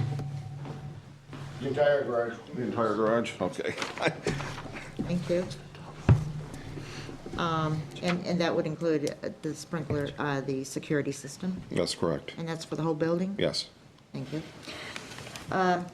Under consultants, you've already answered the question regarding which is 8351. Under stormwater permit. Yes. But I'm a little concerned when you go down to the next line and you have nothing under GIS project. That's budgeted for in plan, in community development. All of it? You might recall toward the end of the year last year that we took some money and took proposals to do the base mapping and so on, finish the parcel mapping. That money was all encumbered, and that work is ongoing through this year. So if community development picks up from there, we can keep that project going. The part. As long as it wasn't going to be allocated per department, my concern is, when I saw zero, I mean, because I'm a big supporter of GIS, I Oh. wanted to make sure that what your reasoning was as to why there was no money appropriated in your budget for GIS. The part that we need to have done right now has been appropriated and is currently being worked on. As this stormwater permit proceeds from year to year, we may come back again and need more money within highway to continue our part of that project. And I guess ultimately, we want to talk about whether it's done department or by department or Okay. or how that's funded. But for now, you're all set. We're all set. Thank you. Streetlights, 8361, it looks like there's not going to be any expansion of that program at the present moment. We don't have, we have not had an amendment to the policy, I guess if you want to call it that. When I came here, the policy that a board had given us was to make sure that we had a street light on the corner of every development street or subdivision street that intersected a main road. That was done 5 lights a year or 10 lights a year. That program was completed a couple of years ago. And right now, the only requests we're getting for street lights come through the police department. Someone will call in and say, gee, we have a particular problem in this cul-de-sac. We've had vandalism problems over here, that type of thing. Police will review the records and Whose policy was that? it was, I'm not sure. My understanding, it was directed from a prior Board of Selectmen, but I don't know. So it was a board policy? That, again, defer to Bruce, who ordered those lights for years. Yeah. The same question arose many years ago for, installations. It was just a general number. So I did create a program doing the intersecting streets off main roads that validated the 10 installations a year. At that point, it was a 6-year program. We did keep a couple in abeyance for police department calls on sharp curves in the road or safety issues, which actually extended the program, I think, 1 year. So now there's no program per se. That's been complete. And now we have some developers do any intersecting street as part of that plan. So right now, we have not done any routine installations. There is no program. We're only responding to safety concerns. Thank you, and I think that you've hit on exactly what my point was, that as we move forward, the developers are bearing the cost of putting that light at the intersection, because that, as I recall, happened because of a very bad accident at an intersection. Am I right there, Bruce? True. Okay, at the same intersection. Gotcha. And as we adopt new streets, as this council adopts new streets, we no longer have to be concerned about the cost. Right, there's a street light, a stop sign, a street name sign, and Gotcha. everything That's is good. required of the developer. Betty, Tom's been raising his hand. I'd like to just have him jump in. Tom? Yeah, when they came in with that, I was still in the budget committee, and I raised a minor amount of noise over lights off of streets that were cul-de-sacs that weren't through streets with intersections. Okay? The rest of my colleagues on the budget committee didn't buy into the argument. Okay? Because I just thought, I can see a through street having a light at the end of a through street because there's going to be a lot more traffic coming down there than they are up a cul-de-sac or coming off a cul-de-sac. Okay?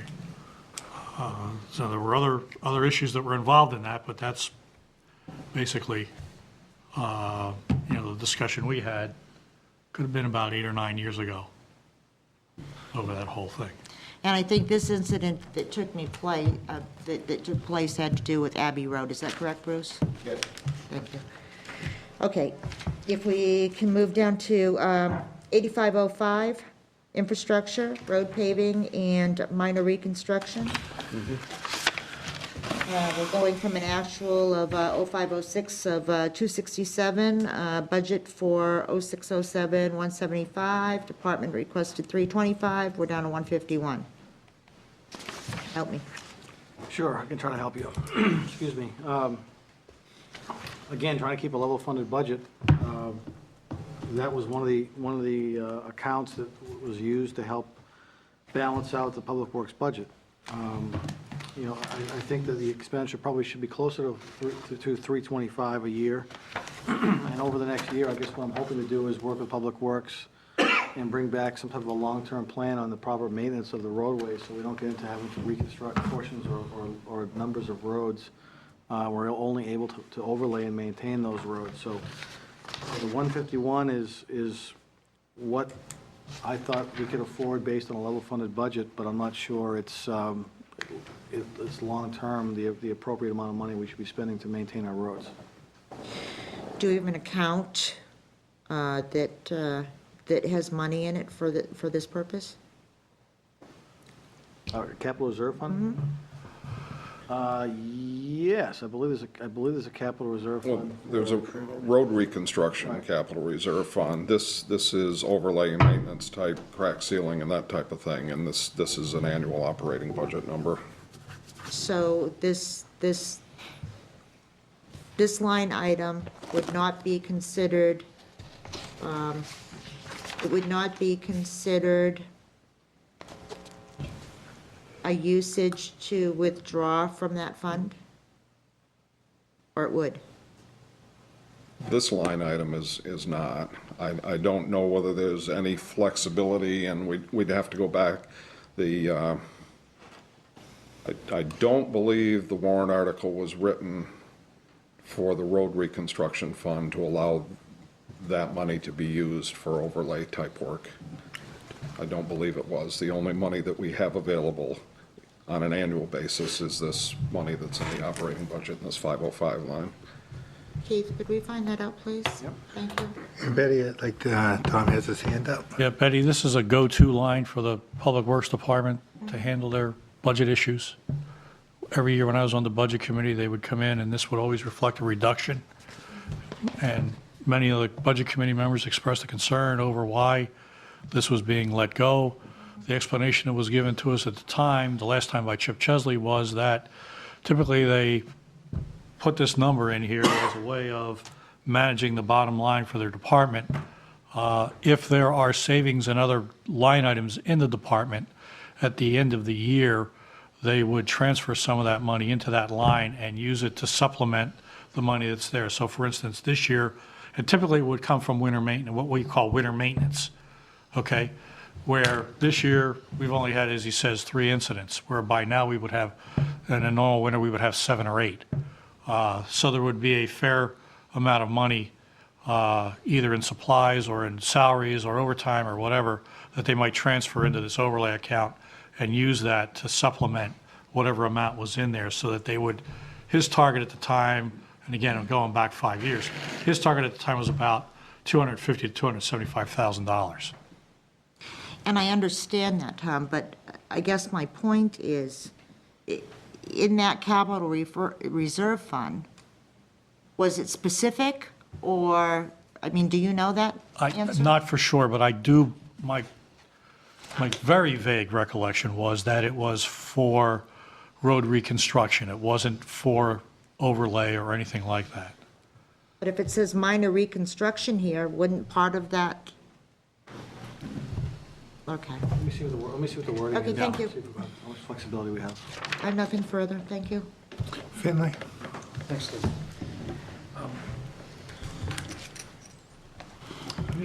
On the streetlights, I know that they're now only for safety reasons, but you show electricity of $101, and but we have an electricity budget for the installed ones of $80,000, and I was just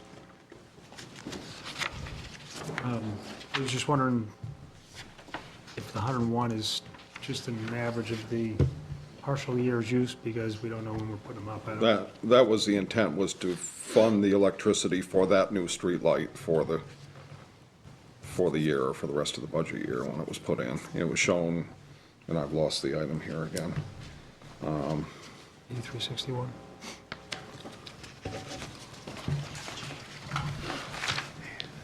Okay. Yeah, the average installation cost was $300, and then we took whatever the cost for all the other streetlights were, and then added the $100 more or less a year for that year if a new light was added as well. Do you know how, I'm just curious on streetlights, do you have a number approximately of what we have out there? We have it in highway. I could get it for you. I don't know it off the top of my head. And there are half a dozen different levels of street lighting. We get billed for different size street lights. I guess there's a half a dozen different ones. Would this include traffic lights? There's another line Oh, there, item I for didn't- traffic signals down Oh, right below below it, yes. 8362. Looking right at it, okay. All right, actually, I think if it's not a problem, that number might be interesting. And then the other thing is, we've chatted about it a few times, is the capital reserve funds. And, looking at the small grouping here, there are some that wouldn't have long-term effect, sidewalks and bike path capital reserve fund. I don't see that as being, if we don't fund it, it just is some extra time before it ultimately happens. However, road improvements and so on, those will have a long-term effect if, a consequence if we don't, if we're not on top of it. And I was just wondering where there's about an approximate $250,000 difference from what it was funded at, with an actual of 506 of 812,000 down to the proposed 555. I was wondering if the possible consequences, when will that start to become a bit more critical, I guess, for us to be contemplating and funding more fully? Well, one of the projects that Kyle and Jeff Strong have on their plate this year is to do a complete reinventory of the streets. We have a new software program to rate the streets and so on, which will help with our infrastructure costs, the 505 up above. We will bring that information to you. I mean, what's funded, I think, Paul, is adequate for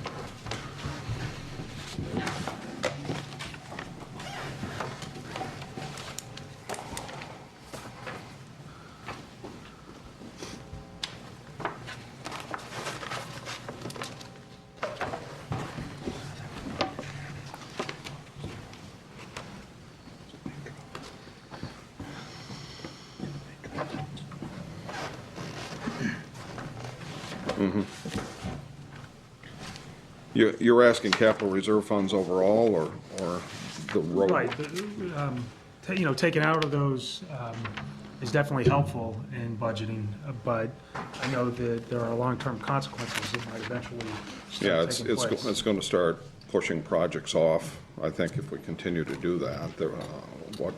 What's typically been done is finance looks at the CIP and what's projected over the next 6 years for construction and so on, and funds those capital reserve funds based on what it will take to have that money available in the project year. If we cut from those projections, then it's going to move those projects out. Okay, David, do you happen to know, like the road improvement capital reserve fund shows $190,000. And I was wondering, I don't know what amounts used to be budgeted in order to hit that magic date. It depends, right? I mean, Tinker Road is the next thing that's on the list. That will pretty much wipe out the roadway capital improvement. Capital Reserve Fund. Yes. Okay, I guess, is 190,000 the number we've kind of been budgeting, or has that been reduced? It doesn't show here, so previous year, I didn't know if we were funding it similarly and saw, thus it wouldn't have that consequence. That account's been up and down. In 2005, 2006, it was funded at $265,000. Last year, I believe it was funded at $190,500 roughly, and this year it's funded at $190,000. So it's been up and down. What I heard was, that number is funded based on what you're going to be doing for road reconstruction over the next 6 years. Correct. Which is, For the next 6 years, by depositing this $190,000 in there, you've got sufficient funds available to you for the next 6 years to do the road projects Public Works has for reconstruction. Is that a fair statement? yes, they can do Tinker Road, and then the other projects will come along, and we'll fund those. Okay. Thanks, Paul. And the, Before you go on, May I? Yep, sure. As a follow-up, Finley, are you referring to my question about usage of that capital reserve fund for the line item infrastructure? actually, Were you trying to tie it in somehow?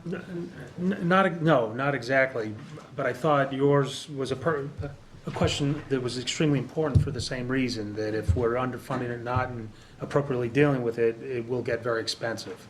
And so it does relate in that fashion, but that.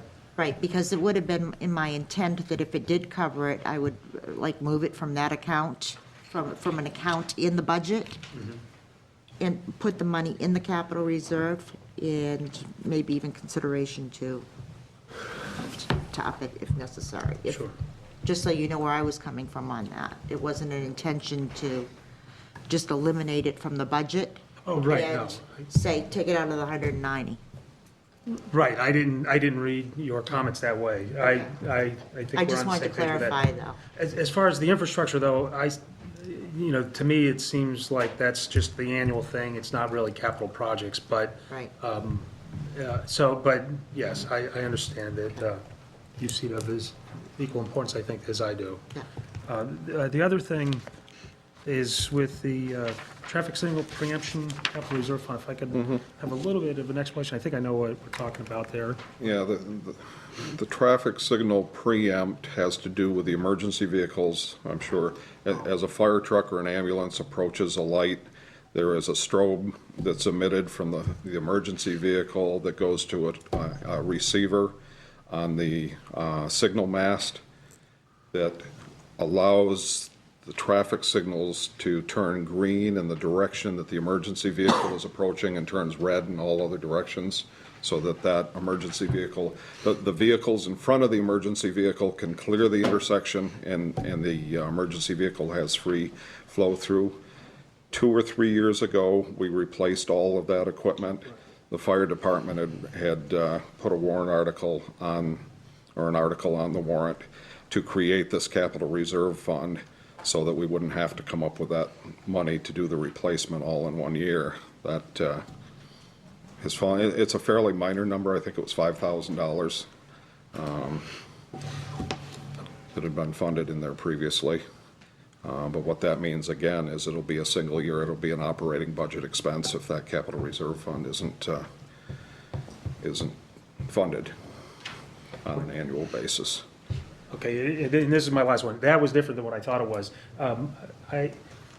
With Route 3, the way the traffic has become for, the evening hours, there was discussion a ways back, and there may already be funds set aside for it, but there was discussion of upgrading those roads and working the signalization, and I didn't know if that's something that would be large enough to have to be, in this fashion. The DW Highway Capital Reserve Fund came as a basis of a report that was done, that's probably at least 5 years old, maybe 6 or 7 years old. The signal changes that were recommended in that report have been made. It's probably time to go back. I think Ed and I have looked at it, time to go back and have that study done again, just because of the changes. Shaw's and the old Shaw's. The oldest Shaw's has closed. It depends on what use comes of that building and some other things. The traffic on Route 3 is very dynamic depending on the development and so on. There are some intersection improvements that are part of that. One is the Wire Road intersection and one is the Columbia Circle intersection. Both of those are proposed to have traffic signals at those locations. But those have been pushed out a little bit for reduction in funding in the capital reserve funds. Thanks, David. I'm all set, Dave. Okay, thank you very much. And we'll go in recess to 8:45. And if we could all be back here promptly so we can start right up. No.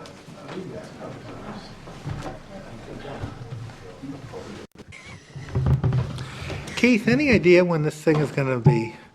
It was supposed to be taken care of, it was taken care of the last meeting. I don't know why it wasn't taken care of at this meeting, but it will be taken. Oh, I don't know if it was or wasn't. I just look at it and I see those lights on and Lights I on, it should have.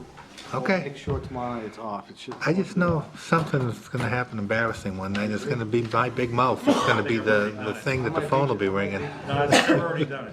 Oh. I think I've already done it. All right, Keith, you're up. Okay. The next budget the council's going to review is the solid waste budget. I have proposed eliminating a recycling position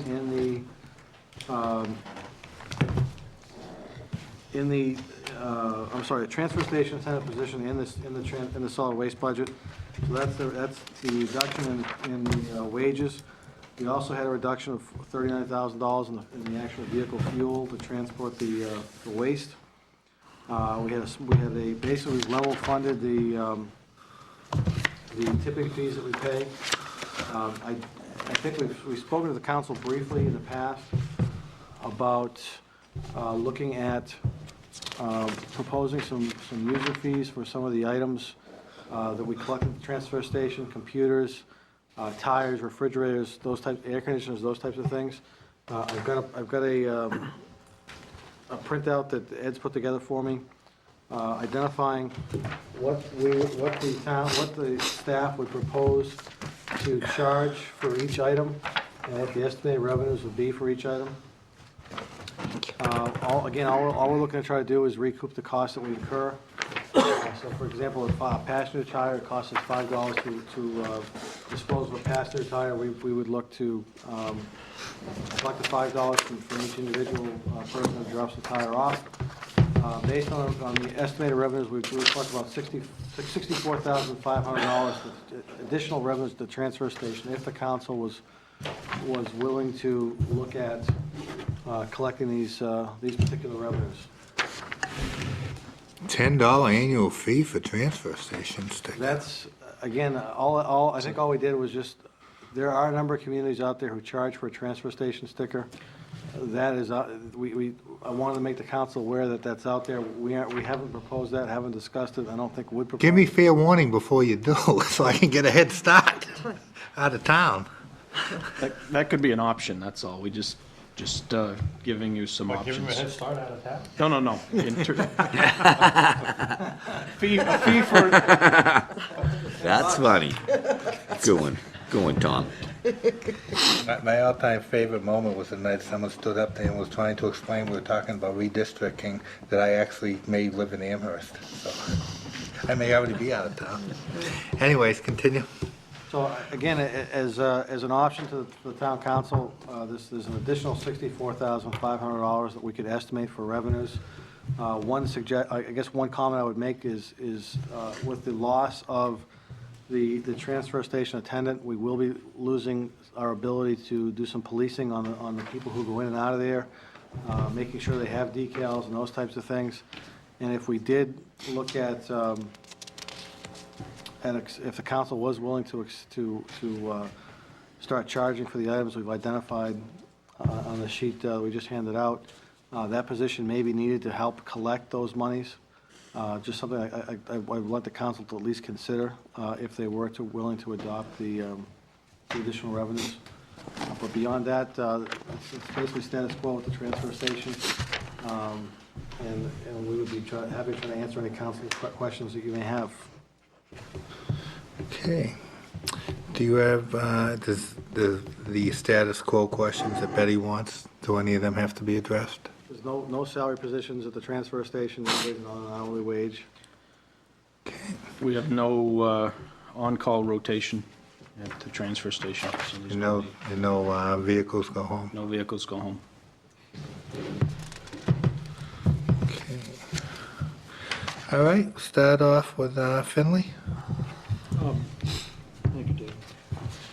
What is, Dave, the, sorry about that. That's okay. I didn't look up first. Regional Solid Waste District. We're a member of the Regional Solid Waste District, and one of the big benefits that we get there is the household hazardous waste days. We have 5 household hazardous waste days through the summer months, and I wrote that down, I think. May, June, August, October, and November, typically. One day a month where folks can take their gas and other, cleaning solvents and whatever down to Nashua and dispose of those materials instead of putting them through the window in our transfer station. The fee went up slightly for next year, and that's reflected in here. I think it's been pretty consistent, but there is a slight increase in their fee for next year. Thank you. Thanks. That's it? Very good. Betty? 8105, overtime supervisory foreman. With the staffing that's there for extended hours, is it necessary that the foreman be there for those extended hours? We do a rotation on the extended hours, so we don't have the whole crew there on extended hours.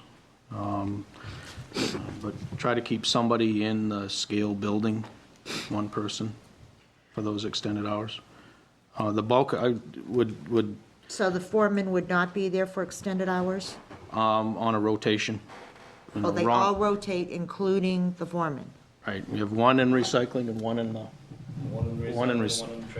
the transfer station. So it's a skeleton crew from 4 to 7 at that Thursday night Okay. during the summer. Excuse me, and that person,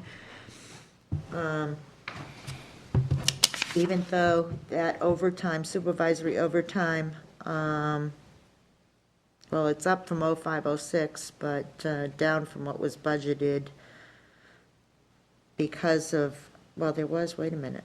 It says that there was no BOS reduction in that category? That's a category that was a carryover from last year. We showed the Board of Selectmen reduction in 06 following the town meeting. I mean, you could have deleted it in this printout. It's just a carryover. When we did the forms, it was in the forms from last year. There was no board of selectmen reduction in 06, 07. Thank you.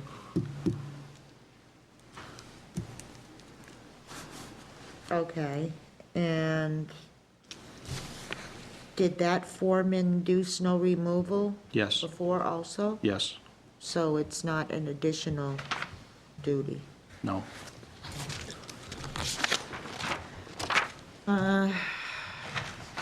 Go down to, let me see here. Telephone account. I noticed the same difference in this one too, their cell phones. So I'd be curious to see that report. Um,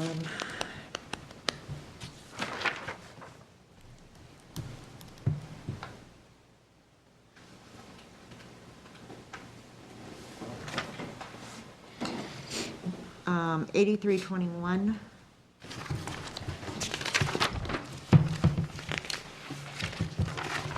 Maintenance buildings, what are you proposing for building repair, since the building itself is reasonably new? The transfer station building is new. As you all know, the recycling building is not. And, I mean, there are times when we have damage to doors or windows or whatever, where we need to do maintenance on the buildings. And that's really what this is for. I don't know that Steve has identified anything specific here, but if you look at the actual in 0506, and the building was brand new, back in that period, we're not substantially higher from that number. So the majority of it goes to the recycling facility? Yes.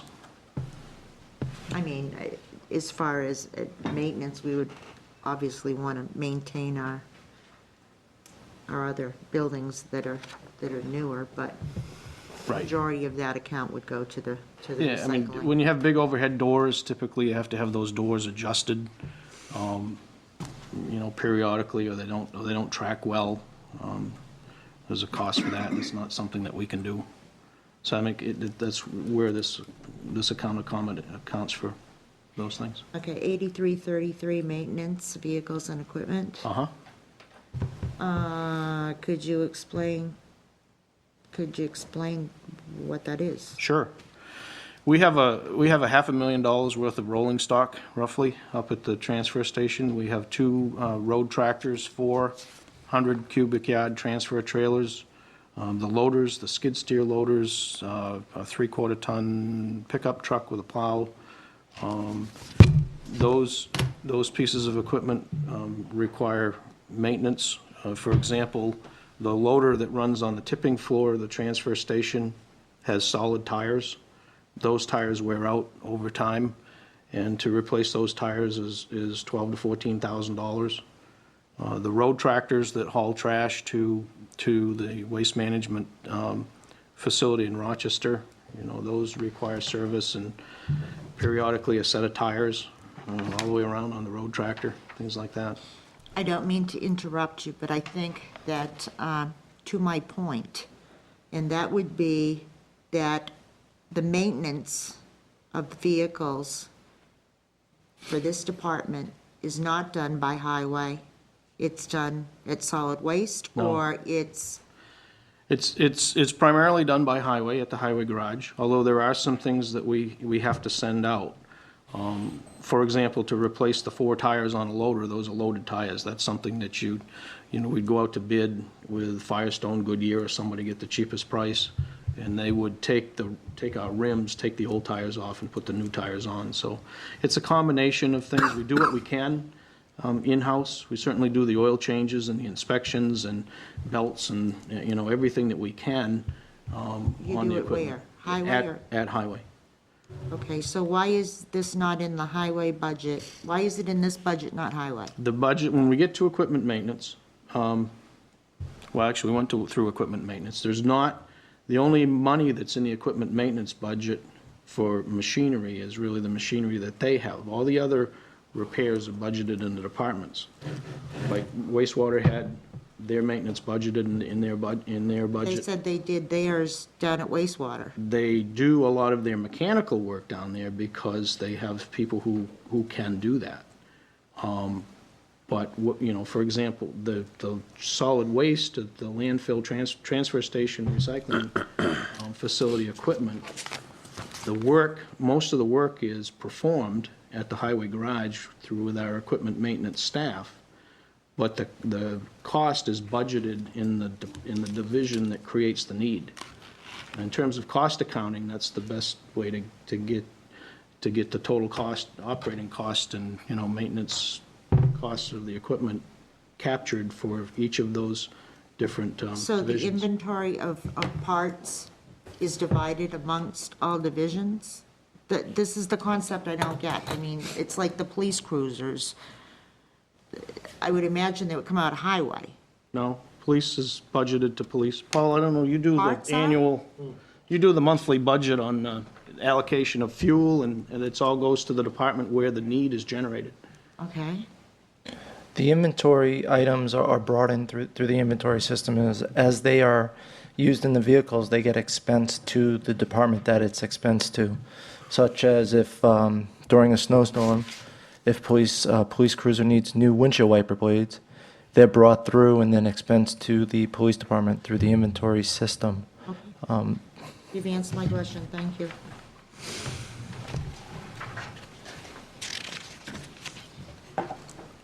Tipping fees is something, I take it we're going to address at some particular time, but not at the moment.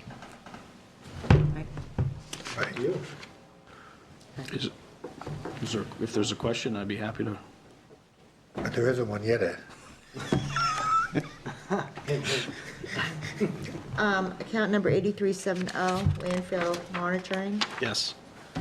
I take it that there is no longer a need to monitor in the extreme that we were, and as a result of reduced monitoring, Actually, it's reflective in the costs that you've appropriated. yeah, actually, what we've done there, and I've been involved with closure of multiple landfills, and generally, when you first close the landfill, you have to do all of this sampling at a pretty, either quarterly or 3 times a year. As soon as we had some data on our landfill, it was obvious that our landfill didn't have huge amounts of contamination, so we asked the state to back off on the number of tests throughout the year that we needed to perform, and they agreed that we could do that. So that's what this reflects. This reflects a reduction in the work scope on the sampling and the monitoring, because things are going well. 8505, infrastructure, fence. It's been cut from the department request of $30,000 to 0. What was the fence for? The fence was a security fence. We've had a pretty significant amount of graffiti up at the transfer station, recycling, you know, particularly on the buildings. In some cases, it was expanding into the storage containers. Police were able to catch the people who were involved. But generally, facilities like this, whether the landfills, transfer stations, have a security fence around them. I mean, we've got, as I said, $500,000 worth of equipment up there, not including the buildings and the balers and other things. And in talking with the police chief, and certainly based on our operational experience, we felt that a fence was something that was justified. And if we continue to have $6,000 or $7,000 a year in graffiti problems, it certainly has a return on investment. Is part of the property already fenced? Part of it is, So this would not be a replacement for that? It would No. be in addition to? yes. Yes, this basically provides more security for the scale house, transfer station, recycling building, as well as, you know, the areas where we would park our equipment, where we do park our equipment. Can I follow up on that? Keith, if for any reason, let's say that the council does not restore this to the budget, I'd like it if you could consider working with Ed on possibly putting together a warrant article to see if the council would like to put it on there. I personally believe this is a typical thing that is a good warrant article. 30,000, the people know what the graffiti looks like. I mean, do they want to spend $30,000 to fence in their transfer station? I don't know the answer, but I think if it's not in the budget, I personally would support putting it on the ballot to let the people decide. That's all. I just wanted to touch base on And I'm that. done. Okay? Thank you.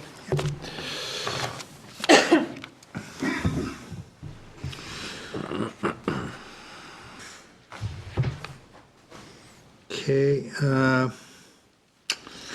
the transfer station attendant that you're removing, they do a lot of things I'm sure we never see, Ed, but cut to the chase, most of us down there, what we think of him as is he's the guy out there that whistles for us to move forward and pull our vehicle in to dump the trash. So my concern is, do you see any type of safety issues in there with him being gone? Absolutely. And then my follow-up to that is, we used to have no transfer station attendant when we used to jump into a big hole. and that didn't seem, I never remember hearing any horror stories. So I guess my question is, what has changed from the whole to that? Well, even back when we had the open landfill, as you probably remember, we lost one of our key pieces of equipment up at the landfill because someone threw a propane tank into the hole, and Betty, you probably remember this for sure. Our steel-wheeled landfill compactor blew up, actually caught fire, and it was an insurance claim, and we were able to replace it. But certainly, running an active transfer station with a number of windows that we have, I feel it's very important to have an attendant there to monitor the windows. He helps with the customers, the residents who go there. But he helps also protect the person in on the tipping floor who's loading our transfer trailer, helps protect that person from the propane tanks, the gasoline that may be thrown through the window. If any of those things should blow up, we certainly would run a risk of damaging equipment and potentially injuring personnel. This person has a multitude of tasks and responsibilities. One of the things that, with the opening of the new transfer station, we've had a tremendous amount of compliments about the cleanliness of that facility. A lot of transfer stations are filthy.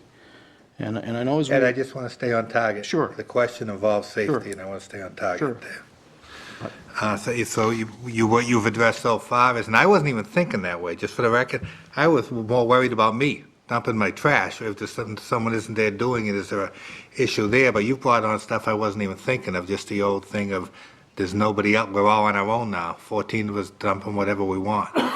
And so that part I hear you loud and clear, and I think it is a concern. And the next part, I would like to go, do you see any issue with the rotating, or is that just something people have to be expected to be able to use some type of judgment? Saturdays are a killer, as you know.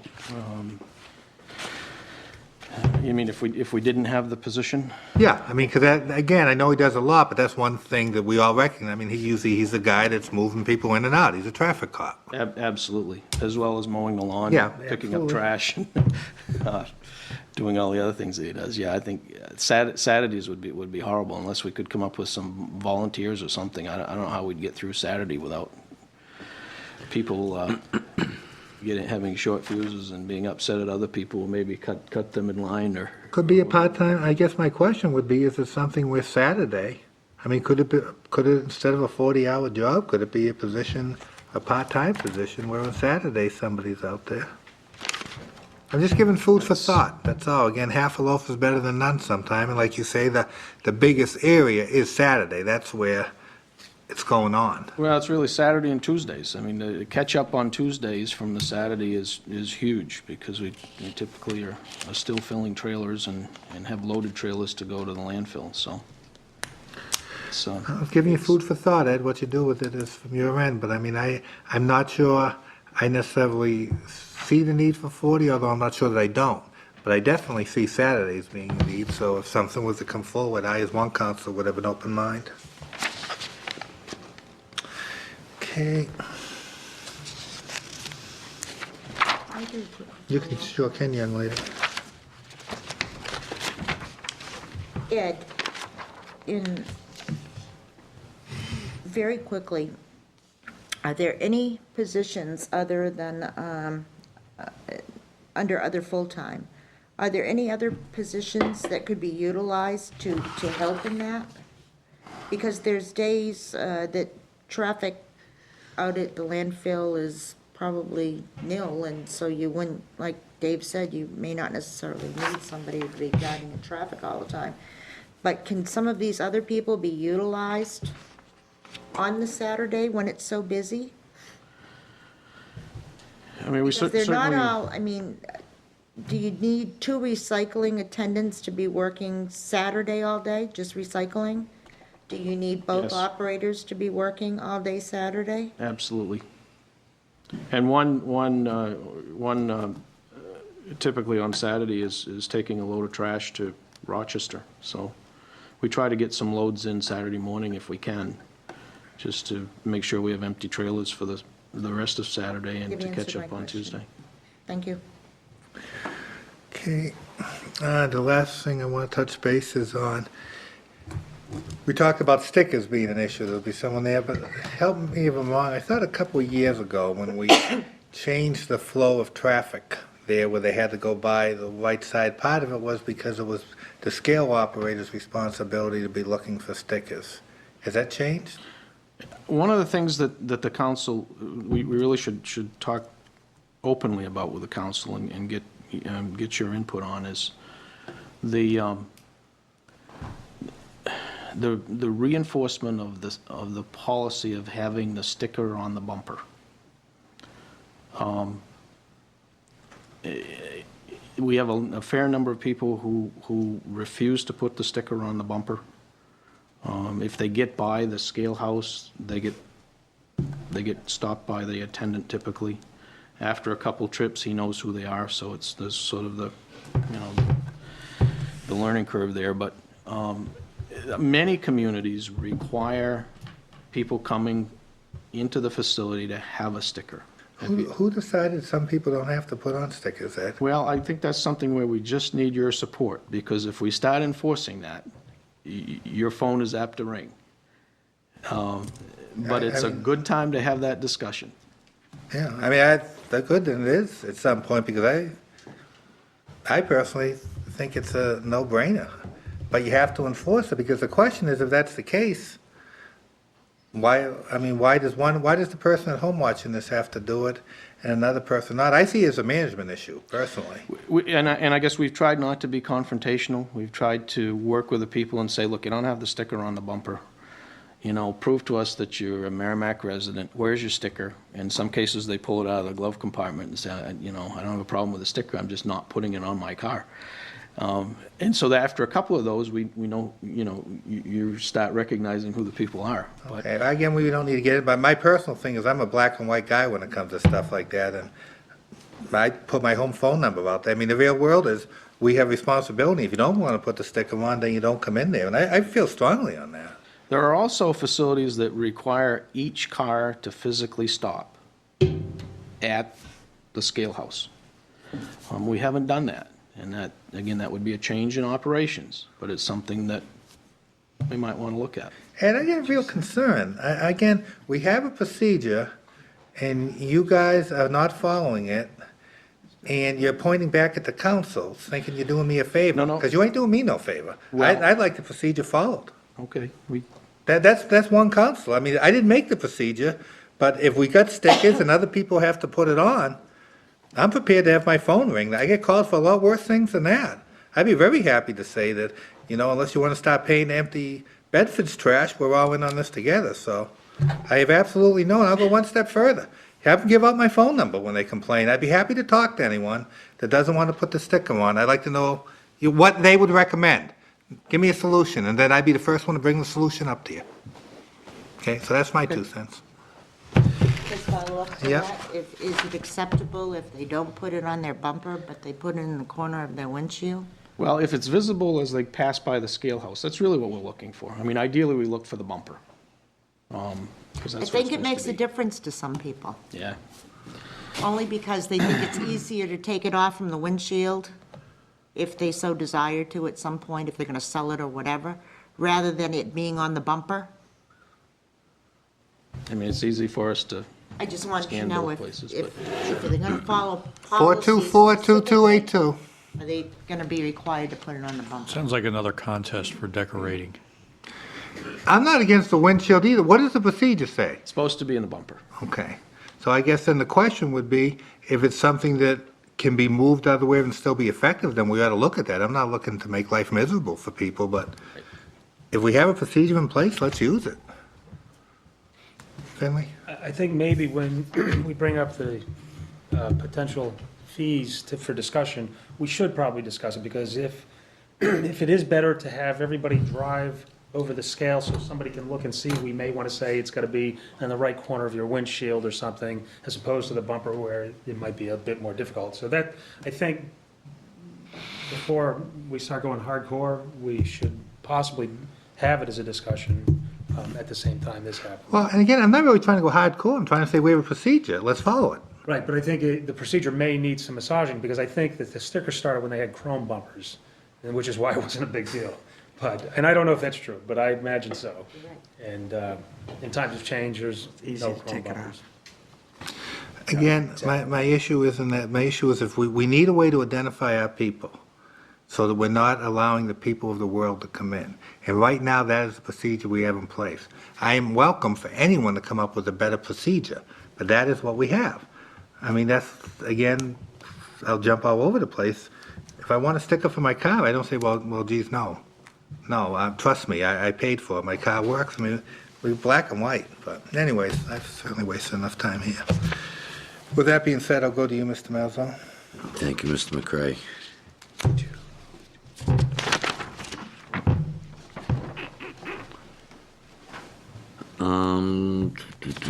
Betty went through,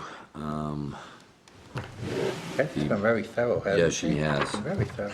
Making the rest of us look bad. The contractual services.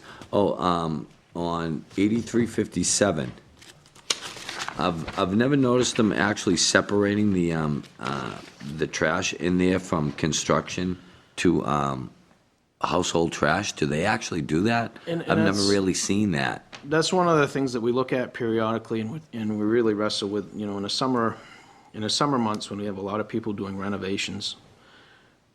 Is it worth our while to take one of our 100-yard trailers and put it off to the side where we've got a designated area, we've got an area where we can make this happen, and separate out the 2x4s and the sheetrock and that type of material? We have an outlet that we can haul to, same tipping fee, so there's not a savings in terms of disposal. It's a little bit shorter haul, and it would mean tying up one of our trailers. One of the reasons that we haven't done it is because it ties up one of our trailers, but it certainly is something that Steve and I talk about periodically, and But it says here that you're doing it, though. well, when we first started, we did. And then we flipped the operation because you get people who come in with, some of it is construction debris, some of it's not. So we just felt it was easier to put it on the tipping floor, but we So may should I very well take go- this $28,000 off this? No, because it's a volume that we may likely need in our overall cost of disposal. If it's not separated as construction debris, it'll be on the floor and it gets processed along with our household trash.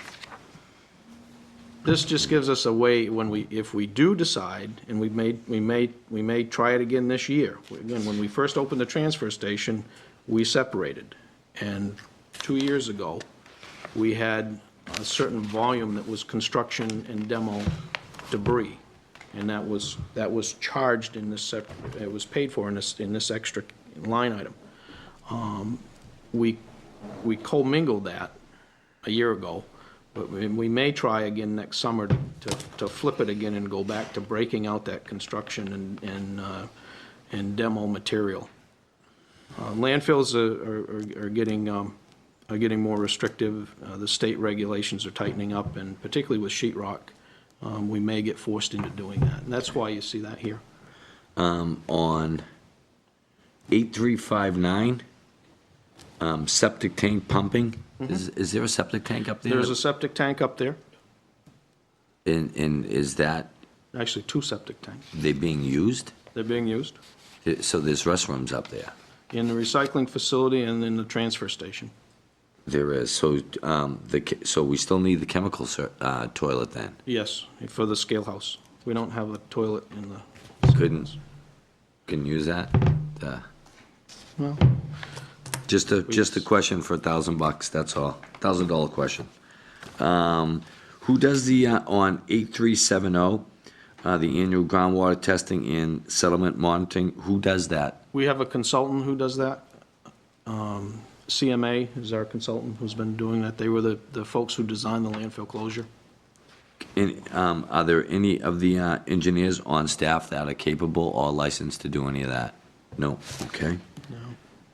And obviously, under 8388, which is the special waste disposal, I am all for a discussion with the fellow board members on that at any moment they would like to. You can get a request for agenda from Brenda, put it on. Her name's Betty. No, Brenda has it, then she Oh, goes okay. to Betty. Okay. 'cause you- And anytime you want to put that on the agenda, I'm all ears. And on 8505, what part of the dump isn't fenced? There's a good portion of the landfill that is not fenced. We've fenced a portion of it that was in the area where you could access it pretty easily with dirt bikes and cars. So that's the left? Like if Yeah. I'm looking in, all the ways on the left? Right. But you can still go through the woods and through trails and logging roads and whatever and physically get into the transfer station recycling area or the landfill. If you really want to get up onto the landfill, we've tried to make it enough of a public notice to keep people off there because we don't want to damage the landfill. Because Then a lot of it's not fenced. on 8508, it says storage trailers. Uh-huh. Do we replace those? Do we rent those? We replace them periodically. The floors wear out. In our recycling area, we bale a lot of our recyclables, and we store the materials in the trailers. And in some cases, we can play the market. If the market for paper goes up, and we hold for 3 weeks, we might get a better return. The other item that we had originally put in here was for upgrading our scale software. Our scale software is an old DOS-based program that could die any minute, and we don't have the money for that. So is that what you wanted the storage trailer money for? No, actually, it was, the original submittal had storage trailers and scale software upgrade. Because I was going to say, the storage trailers that we use for recyclables, do you don't use those trailers to haul that out of there? No. Those are just storage trailers, because those are fairly inexpensive Yeah, to actually and purchase. We bid them, go out to bid in 3 or 4 different areas and get the cheapest price. Some cases, we want trailers with wheels because we've got a loading dock. Sure. In some other cases, we want a ground level trailer because we can go right in it with our skid steer right outside the building. So it depends on what our needs Because are. I know some of those 18-wheelers, you can pick up for under $500. Well, the $500 ones probably don't have much of a floor, but they're not all that Storing cars in not all that expensive. And I think that was it for me. Thank you. Thanks, Mike. Nancy? Actually, a lot of the questions have already been brought up, but I think just a couple of comments. I mean, I've had my sticker, I've been in this town for 31 years, I think I've had one sticker. I have the original sticker. So, I mean, I know of people who no longer live in the town, have a sticker on their car, and they're still coming back. So I suggest that we consider doing new stickers.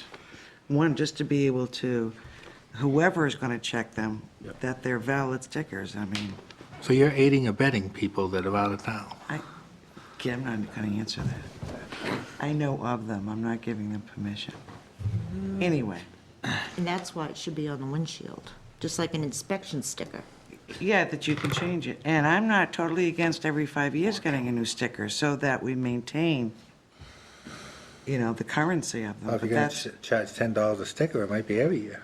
Right, that would be our intent. whatever. But I mean, I think it's legitimate on many levels. Okay, and I can jump in real quick? Mike had his hand up. Absolutely. Yeah, I was going to ask if you could look into how much that program would actually cost to print up those stickers every year, because, Cheap, right? real cheap. I think printing them up once would save, just on two free dumpings and up there would pay for the cost of, because there are people from I think it's way different overdue. surrounding towns that So have you bought so and you used. both are in on this. Yeah, what am I going to tell you? Which, and I think if Waiting we for are someone going at the to dump tighten going. things up, my concern is, and that's what I honestly want, I want things tightened, is that, to me, this transfer station attendant, if we're increasing the expectation with the hope of increasing the revenue if we do this, then that's going to help take care of the attendant. But we're going to be expecting more. So I guess my question is to the chair, if we were at some point before the final determination on the budget, we wanted to be able to include this kind of system, we should have it on the agenda prior to the date of the final budget determination? No, An agenda? as an agenda item? No, we should have the numbers to insert on the 22nd. Monday. It's getting late. The 22nd, we should have those numbers. Can I take a step As the back? chairman said, to add, delete, or... I'm just not sure if we're talking apples and apples, and we may be. So are you asking right now about the fees or about adding the Correct. position? Okay. The fees, we still have time for, right, for the revenue budget part of it? I believe you have to have a public hearing to formally adopt those, but why I brought those forward this evening was to at least have the initial conversation Okay. and see if there was some consensus, so we could include that in the budget, so the public hearing could be held, but we have a general idea where the majority of the council falls on these potential revenues. Okay. It's going to affect Very this. quickly about just consensus. Are we interested in? I'm all for looking at it? beginning, is there anyone that would object to trying to get a 10-minute discussion right now in here? Okay, I'm not seeing any objection. All right, we have in front of us, I'd like to read it out loud so the people at home know what we got in front of us. These are proposed fees, they're a starting point. They originated from you, Keith, and your people? Public Works. Yeah, okay. All right, and basically, it's none of these, do any of these items cost anything right now? Oh, yes. Okay. Oh, wait a minute, you mean to the, We don't charge for we charge for tires, $2, that's all. Okay, so that's what I just need to go from, that one would be from 2 to 5. The rest, these are new. What about truck tire? What are we charging for that? $2, Okay, off-road tractor tire? $2. Flat Okay. $2. Propane tank, nothing. Nothing. Refrigerator, nothing. Air conditioner, nothing. Computer, nothing. Okay. All right. I think, Mr. Chairman, before we get further, I think just putting computers down here is a misnomer, because in the budget book, it has electronics, which is a much broader, Right. including televisions TVs. Okay. and, monitors and those sorts of things. So Yeah. rather than, have people say, well, wait a minute, you just said it was computers. Okay, you're right. Suggestion is to change it from computers to electronic Yeah. equipment. Good Yeah. idea. Electronic equipment. And I got a question. If somebody shows up with their quote computer, which is the, you know what I mean? The CPU. The and monitor and then the computer itself, is that one item or is that two items? What most communities do is they call that one item. If somebody comes in with 2 monitors, It's 2 items. 2 items. And if they show up Saturday with the monitor and next Saturday with the thing? Okay, good. All right, so what we have in front of us is passenger tires, the current charge is $2, it would be $5.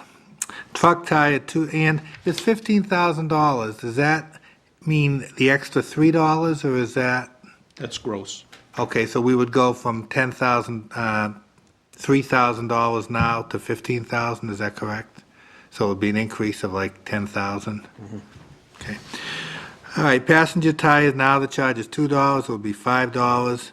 That would give added revenue of over $10,000, give or take, among friends. Truck tires would go from $2 to $10, and that would give additional revenue of around $2,500. Off-road tractor tires is currently $2, that would be $15. That would give an extra $400, give or take, among friends. Propane tanks, currently, you can drop them off to your heart's content. It would be $5 apiece. That would be $3,000 more in revenue. And I'll touch base on that in a second. Refrigerators, $10 each, would be $3,500 more. Air conditioners, $15 each, would be an extra $4,500 more. And electronics, $10 a unit, would be $35,000 more. Altogether, have added revenue of about $60,000. And to try and put in the easiest denominator, basically what it's saying is $60,000 that will come out of the pockets of the people delivering these, and $60,000 that in theory will not have to be raised by taxes. Because in the end, this stuff, every bit of this is, we're currently paying $10 for a truck tire, we're charging $2, so $8 is coming from every one of you people at home, one way or another. In other words, you're sharing in that burden. Okay, so that's what we have in front of us. Would anyone like to start discussion? Nancy?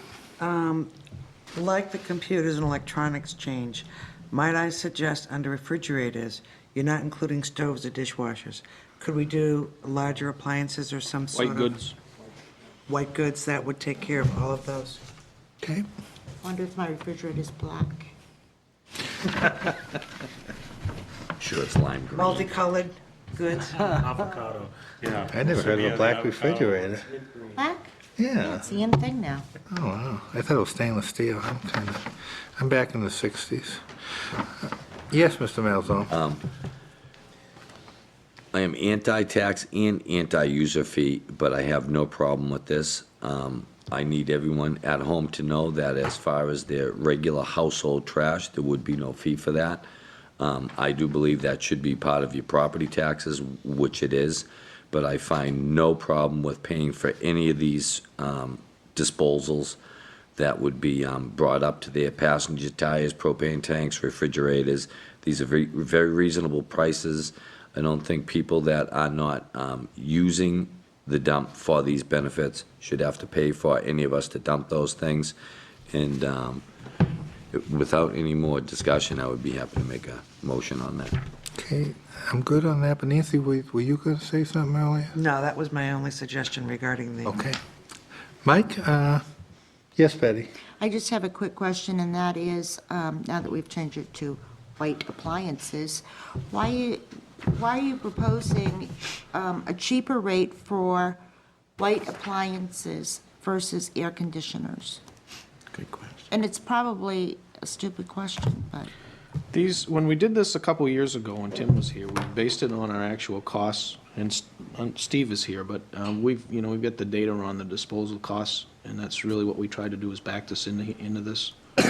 We also did some benchmarking and looked at other communities, what's Amherst and Milford and everybody else charging, to try to be somewhat in line with those folks. well, Steve, I don't know if you have any particular reason on the refrigerator cost versus air conditioners. I mean, it's Freon. Yeah, that's the basic difference in it, is the Freon removal for the air conditioners and refrigerators. The white goods actually get thrown in with the metal. so there's more Freon in an air conditioner than there is in a refrigerator? That's correct. Yeah, there is. So that would be the reasoning behind, Well, those two items, I mean, typically right now it costs us like $8 per unit to get rid of the Freon out of those units. how much is it for a refrigerator, Steve? $8. How much is it for an air conditioner? $8. So why wouldn't they be the same? I don't know, what's on the, I Why didn't, would it be We have 10 $15 and each? 15. yeah.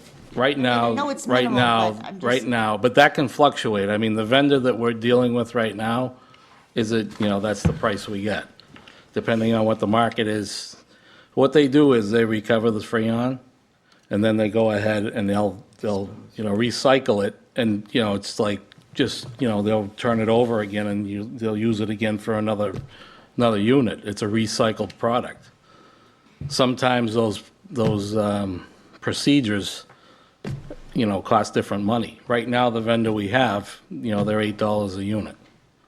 They could change, though.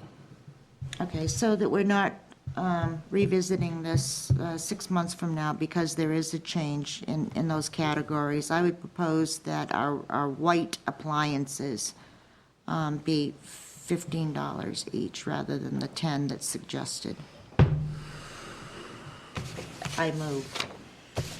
Well, we've got a motion on the floor. No, We got nothing. Oh, I misunderstood. Wake up, have some more coffee. All right. So right now, we really don't have a motion as much as yours. I mean, you're adding that there. I actually made a motion that, Okay. that we increase the white appliance proposed disposal fee from $10 to $15 to be in line with the amount that we are charging for disposal of air conditioners. And I guess I need a second to, I'll second it. I'd be lying if I didn't say I wasn't confused. Finley seconded. He's less confused than me. I think Tom was going to speak to it, but I don't think we can do this tonight. There are requirements, it has to be posted, and we have to If this is an ordinance and we're amending an ordinance, then we have to go through that process. Public hearing. Is this an ordinance? Is this an ordinance, know. or are we I- changing fees? This is not an Thought we were ordinance. It's just a fee structure, I believe, yeah, I I'm not don't, aware that it's Well, an where, ordinance. where was the fee structure established? It's in the town code. I don't have the code with me. for the tires. It's in That's the only fee. the solid waste section of the town code. You know, this is what I think we ought to do. Before we dig ourselves a hole. I think we can discuss this, and we can talk of consensus, and then Keith can get the information, and tomorrow night we can revisit what we need to do. But I still think the important part is ironing out what our intentions are, and that probably is gonna weigh in on our feelings on the transfer station operator. So I agree, better safe than sorry, but I guess what I'd be looking for then is maybe a consensus discussion. In other words, we don't have to put motions, we can all kind of get a feeling where we are. I wasn't sure where we were going, because I knew that Mike also wanted to propose or it looked like he was gonna make a motion, so I'm fine. Keith, I want to jump in. When you come in tomorrow night, will you just make sure lawyers or whatever, that it's, whatever it is, even if it's that you have to get back to us, that we have a firm answer on that? Happy to do it. Thank you. All right. Mike, if you could put into some words what your proposal is per se, and then we can talk around the horn. I'm actually reading the charter here to make sure. Not sure Did how my to, proposal go anywhere? Yeah, it's on the table. her, I almost called you Amy. It is late. Betty, getting your proposal was to change the price on the refrigerators. To 15, to be in line with the air conditioners. And my reasoning behind that is just simply, it just makes sense to me in looking at the fee structure. Right now, they're both 8. If we're going to increase them, 1 to 10 and 1 to 15, Now, was that? most white appliances, people, when they replace them, it's built in to, they take away your old one anyway, so. They drop them off at the landfill. Yeah, it's a $20 pickup fee for some places. So did you have a motion, Betty? We're not doing There's no motions, we're doing a motion. consensus unless Keith Consensus says. is I'd like to change the $10 for white appliances to 15. I agree. All right, then, yes, Finley. When they're, if we take the washers and dryers and throw them into the in with the metals, and are there profits in selling those metals, or? There's revenue. Yeah, We need a public hearing. Okay. Yeah, Finley, right now, that's the washing machines, stoves, dishwashers, those type of materials go in with the scrap metal, we do get revenue from that. Okay, Yeah. thanks, Steve. The reason I ask is, I'm in favor of user fees. I think they're very appropriate in many instances. I'm not in favor of making it a profit center. So that's why I would, if we're making revenues on the sale of the metal with the washers and dryers, I say put them in the box, keep making our revenues, not charge for them. And then, because I don't want it to be a profit center. And then, when it comes to the fees we charge, I don't want I don't want to have to visit every 6 months because there's a fluctuation that stings us. So I don't mind a little bit of the cushion, and I don't know where that threshold is, what percent that I would like to see. But that's where I am on fees in general. I'd rather it be an almost theoretical break-even proposition. Yes, Mike. In regards to Finley, I think by the time you have somebody handling that, trucking it out of there, and the actual individual doing the work, the profit, if there is any, is probably minute. As far as as far as getting back money on the metal that's in there. Okay, I want to jump in here because I want to just corral the issue where we are. Okay. And that issue, the first issue is we have determined we need a public hearing. We have also said that if we're going to do the changes to the revenue budget, your feeling is we need to have that before the public hearing for the budget. I'm going back 20 minutes ago to when I said, when do we need to have the revenue, if we're going to change the revenue side of the budget? Have that for Monday night. Excuse me? You want to have the estimated revenues for Monday night, so when you change the budget, you've got the revenues, is that what you said? Well, I guess this is where no, that really wasn't what I was saying. I was saying, you were saying I dropped dead date for changing the revenue part of the budget, right? I mean, it's a budget, and this budget has a revenue side. Yes, sir. And the time limit for that you felt was before the public hearing. Are we good here? Yes, sir. Okay. So, and according to this sheet they've given me, the public hearing is the, okay, all right, I'm looking at one for the 15th. February, it's earlier. It's a bond hearing if necessary on the 13th. Okay. Yeah, that was petition No, warrant articles. I'm right. Yeah, the 15th, I'm right. Okay, so the public hearing is the 15th. So I guess what I'm trying to get at here, can we put that in the revenue? Because we're projecting, all we are doing is projecting revenue. It's a guess. Can we project it even though we haven't gone through the public hearing thing to change it? I would think we could, right? I would think that would be a fair thing. Okay, so all we need to figure out here tonight is what we feel the numbers are gonna be that we want to project. You put it in the revenue budget, and then we going through the hearing thing.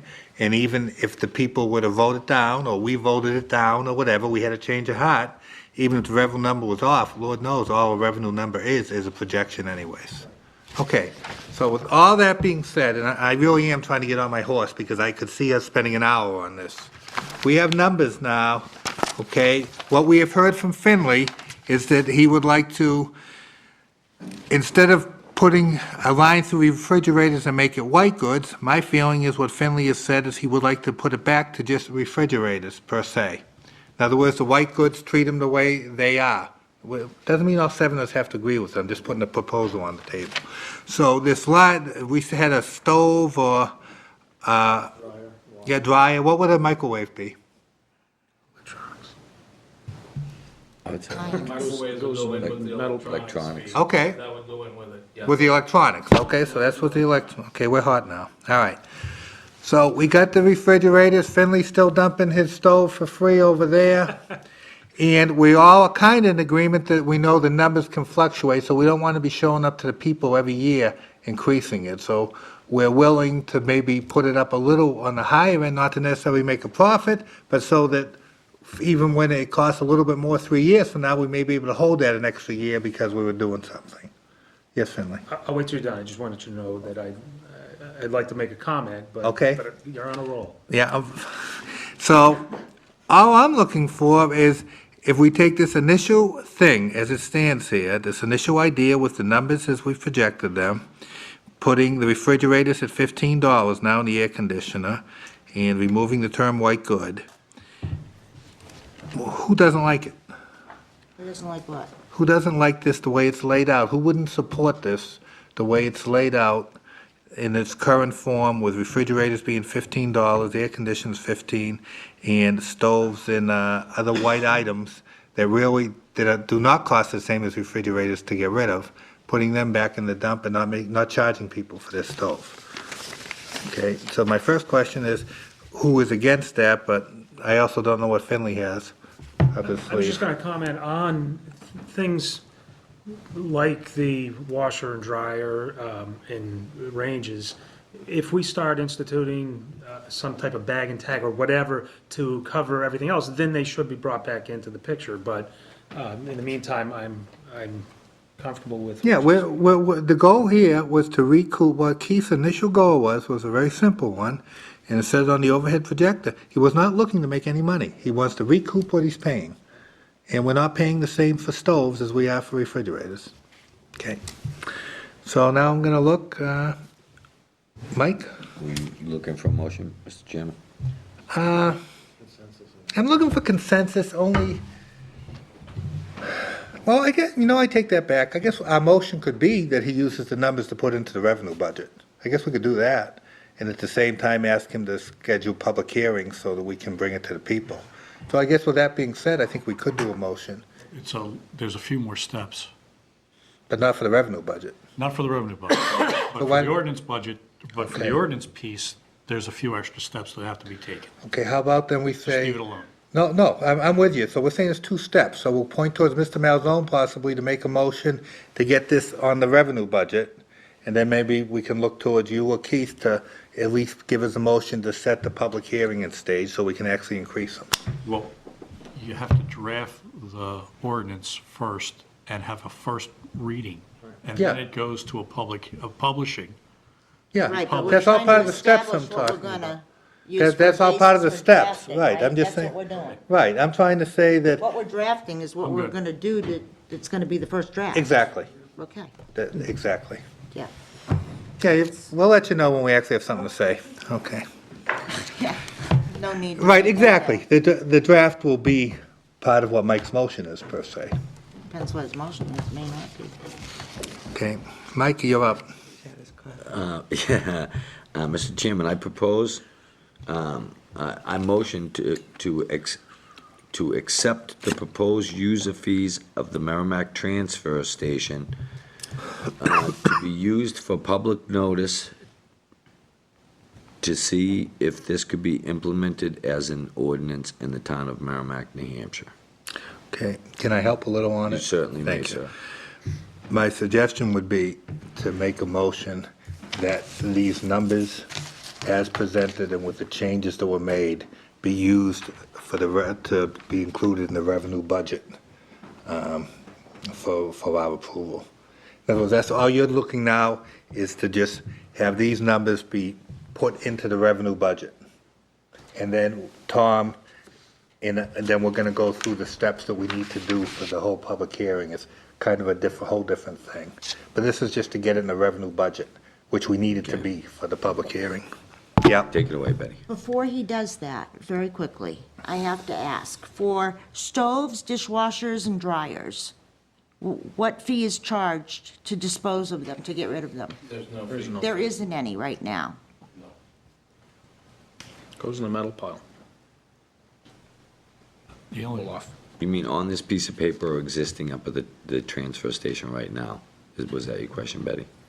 Well, yeah, because my next thought process was maybe we would do air conditioners and refrigerators, because those are the items that have the Freon, $15 each. And then for all other appliances, your stoves and stuff that don't have the Freon, your stoves and your washers and your dryers, the $10. Okay, I'm against that, just because because in that case, then my question is, what do we charge for the bicycle? Or what do we charge for the person that's bringing in the big steel bookcase? I mean, I'm just saying it's all going into the same container. It's steel. We're gonna take it the guy that off. drove in with the flatbed truck on Saturday with a motorcycle chassis, an old freezer, an oil tank. Okay, so is it, let me just understand, so it's no longer, we've wiped out white appliances? Yes, that's right. Yeah, I mean, based on discussions, we haven't approved anything, but basically, the white appliances are still gonna go into the same big Okay, just tank. tell me where we're at, please, that's all I need for clarification. Okay, where we're at is, if you got a stove, you get Now, rid of where are we it. at, what are we looking at on here now? Refrigerators, $10, air conditioning, 15? Yep. We're at 15 for both. Refrigerators, 15, air conditioners, 15. Right. Yeah. That's what we're looking at Yeah. right now. Thank you. Okay, I'm ready to make a motion. I really think I should. Can I make the motion, and then if we want to be against it, but we're really going there. I make a motion that the following items and their projected revenue based on these items be included in the revenue budget for us to approve at future meetings. That the fee for passenger tires be set at $5 each, that the fee for truck tires be set at $10 each, that the fee for off-road tractor tires be set at $15 each, that propane tanks be set at $5 each, that refrigerators be set at $15 each, that air conditioners be set at $15 each, that all electronic units be set at $10 each. Do I have a second? Second. Okay. Motion made by myself, seconded by Tom. Again, we understand as a group that in order to make these fees happen, we have to go through steps as required, which we will do. But right now, my only goal is for these numbers to be used to be incorporated in the revenue side of the budget for 2007, 2008. And what is that amount? The amount, I don't know, and I really think is unimportant. I mean, the amount is the number you have in front of you. Right, I mean, it's items for projections. It's no longer 64, though, for estimated, right? Because we upped. Checking away, That would be correct. checking away 3,500. That's correct. And that's why I made the motion, I specifically made it in line item fashion, so he can take it that way and move with it. Keith will come up with a number. Thank you. Do you want to add to your motion, or a friendly amendment to add to your motion that it has to go to, that this will be the draft for the, do you want to give guidance to staff on? I wasn't looking to. I Okay, really wasn't. I was looking to just get this darn thing off the table and then have another motion to go forward. Okay, any further discussion? All those in favor of the motion, say aye. Aye. Aye, opposed, abstentions, motion passes 700. Six. 600, I apologize, thank you. And I will now point towards Tom, if you could put us the wheels in motion, whatever they may be, to get the public hearing draft and everything else in motion. One, it'll have to be introduced by one of us. It can be done at any regular or special meeting. It has to be in a form that will be eventually adopted. There's some information in here about how it shall be crafted in terms of showing the changes in there. But we have to have a first reading of the ordinance. And then the first publication, we have to set a hearing date, and it has to be, the notice has to be published 7 calendar days prior to the first hearing date. We hold the hearing, and then we have to wait at least 7 calendar days after the public hearing to vote on it. And that's essentially the process. Okay, what I'm basically So doing, part of the difficulty with that is the publication in the newspaper. Because if you go with the weekly paper, you have to back out about 2 weeks in order to publish it 7 calendar days prior to the date of the hearing, which is the least expensive alternative as opposed to going to one of the dailies, which you could get it done quicker. Keith, can you take ownership of this and make it happen? I will do the best I can. Thank you. And feel free to go to any member of the council Thank you. for help, but the sooner the better. Yes, sir. Are we comfortable with that, putting it in the hands of the professional? Finn? I'm all set. Thank you. Okay.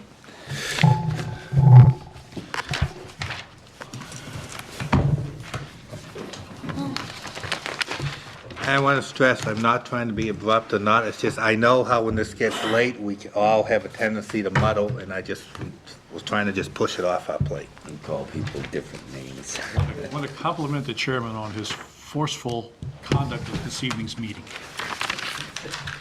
Thank you. Okay, I think we have one left. Is that it, Keith? The Public Works Administration Can you put that on the tracking report? is the last budget. That thing we did, mumbo jumbo we just did? Yeah, the tracking report. I apologize, Keith, I was just asking Betty to put that on the tracking report about having to get the whole public hearing and everything done. Not a problem. Again, no significant changes to, to the administrative budget. We are proposing a summer engineering student at the cost of $5,200 to help out with some of the federal requirements as far as drainage and whatnot goes, with Public Works.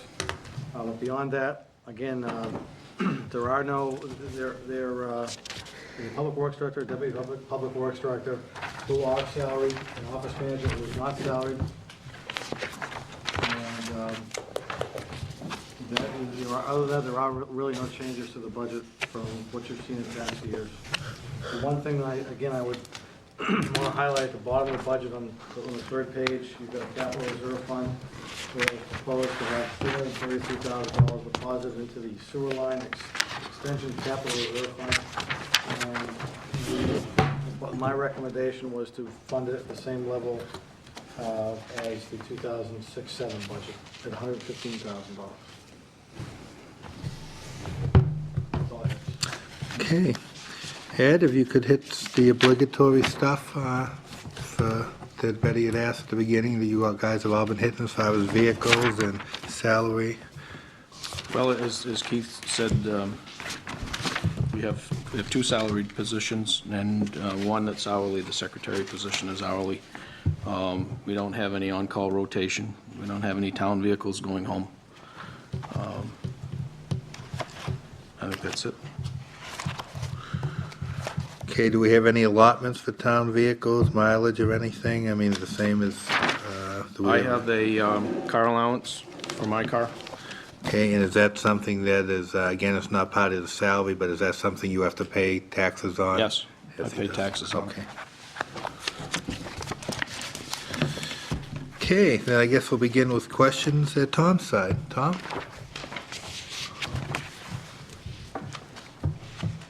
What was the basis for the $333,000 request in the capital reserve fund For the for the sewer line extension? the sewer fund, that was based on the CIP projects that are included in the 6-year plan.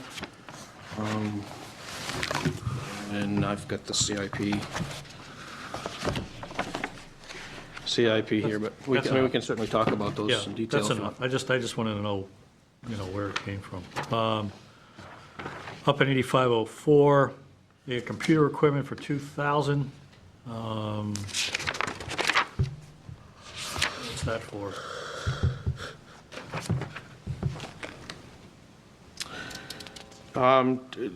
Typically, we've got 3 computers in the office.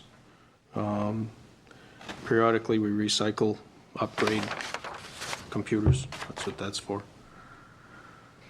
Dave's computer, let's see, I think Becky's is the oldest, mine is next, and then Dave's. But then they were not all bought the same year.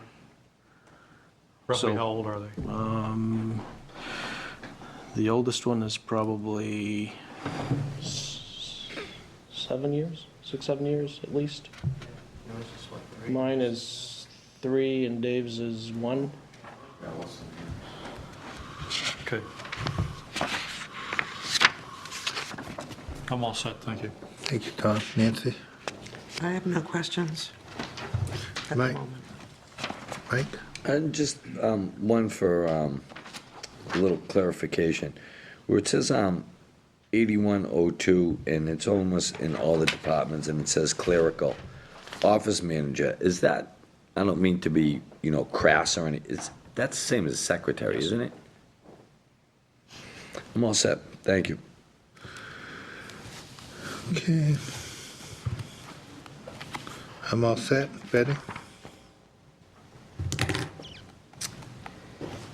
Okay, well, I'd like to go to 8107, wages part-time, summer engineering student. And I guess my first question is that, has there been an elimination of a line item that was for engineering consultants, or have I missed it in another department? When I first came to this position, first 3.5, almost 4 years ago, we had a line item in the admin budget for some consultant work. What I've tried to do is charge any of that consultant work directly to the projects. For example, if we're designing Tinker Road, if we're doing, most of the projects that we have a capital improvement project to cover the expenses, and try to charge the consultant the engineering work directly to that item instead of carrying it in the admin budget. So it's deleted it. included in that project Yeah. rather than as a separate line item? Right, then for you're capturing the whole cost, and it's, you don't have some of the engineering in my budget and some of it in the capital reserve fund. How many, between all of your divisions, Ed, how many engineers that are currently certified engineers? 3.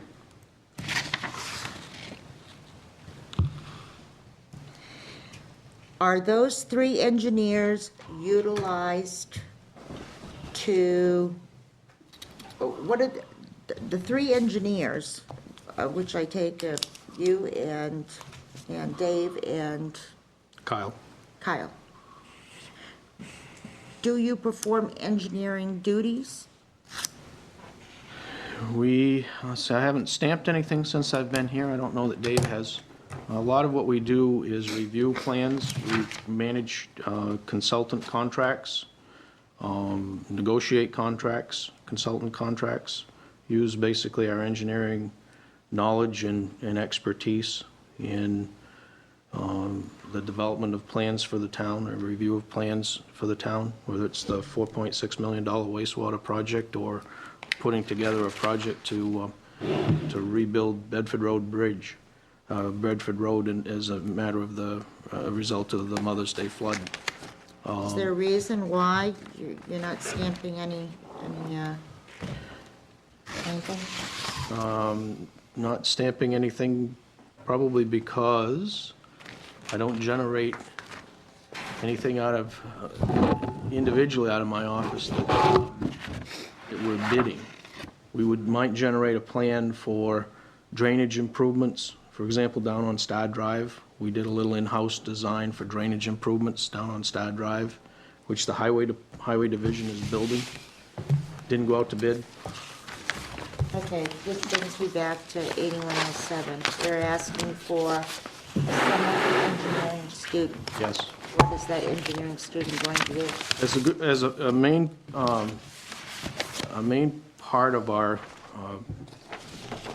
EPA stormwater requirements include sampling, mapping our outfall structures where the pipes discharge.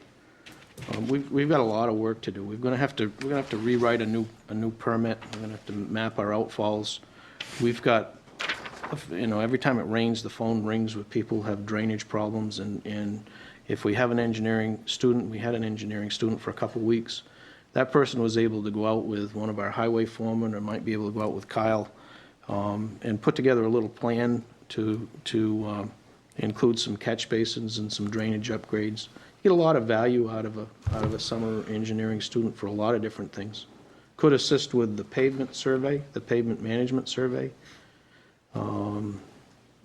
Could assist us with the GIS work. There's a lot that. You just hit Betty's hot button. He's all set now. The GIS.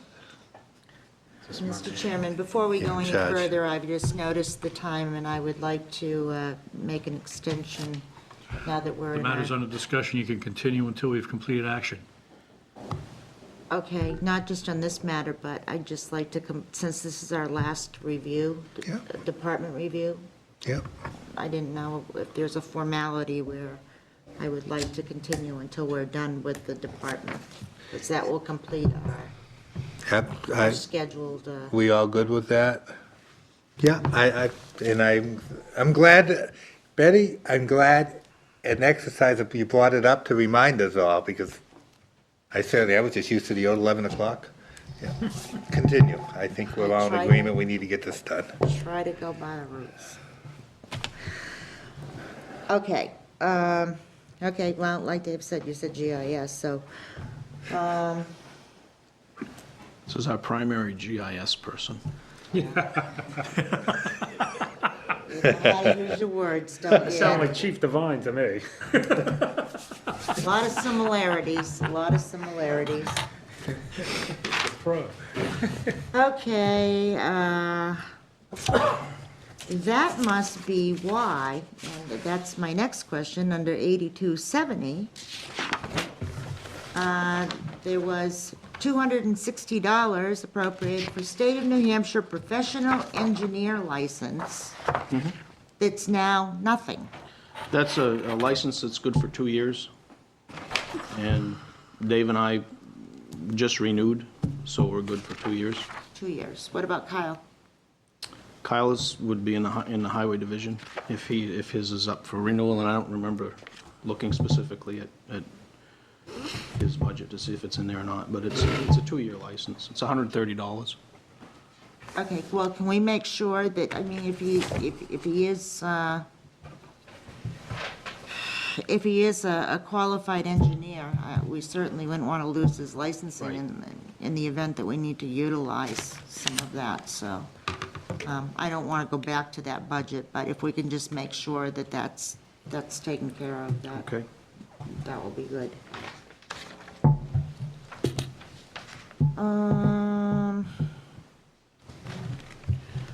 So the cost for consultants of engineering is now it's now built into the project.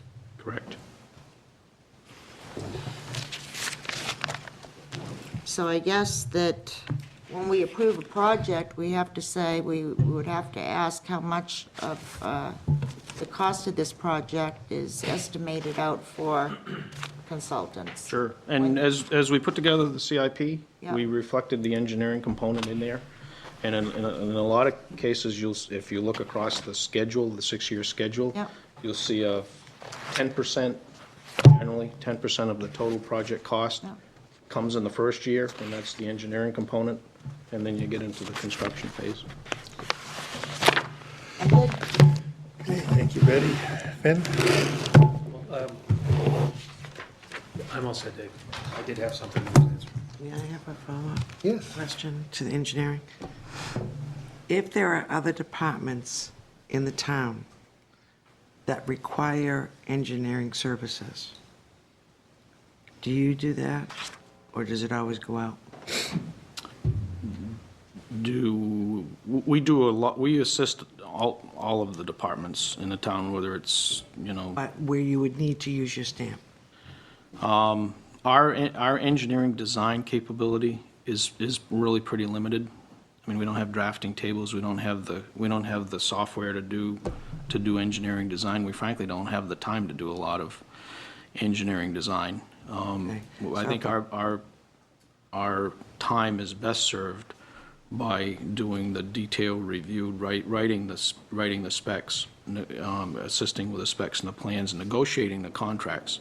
Dave and I have both written a lot of proposals for contractors, so we can look at the hourly rates and all that, and the work scope, and I think really get the best product for the town, engineering contract for the town, using our expertise in that manner. Okay, thank you. Okay, I have one more follow-up to it.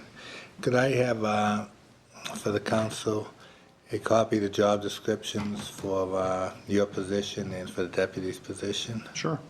and also for the office manager's position?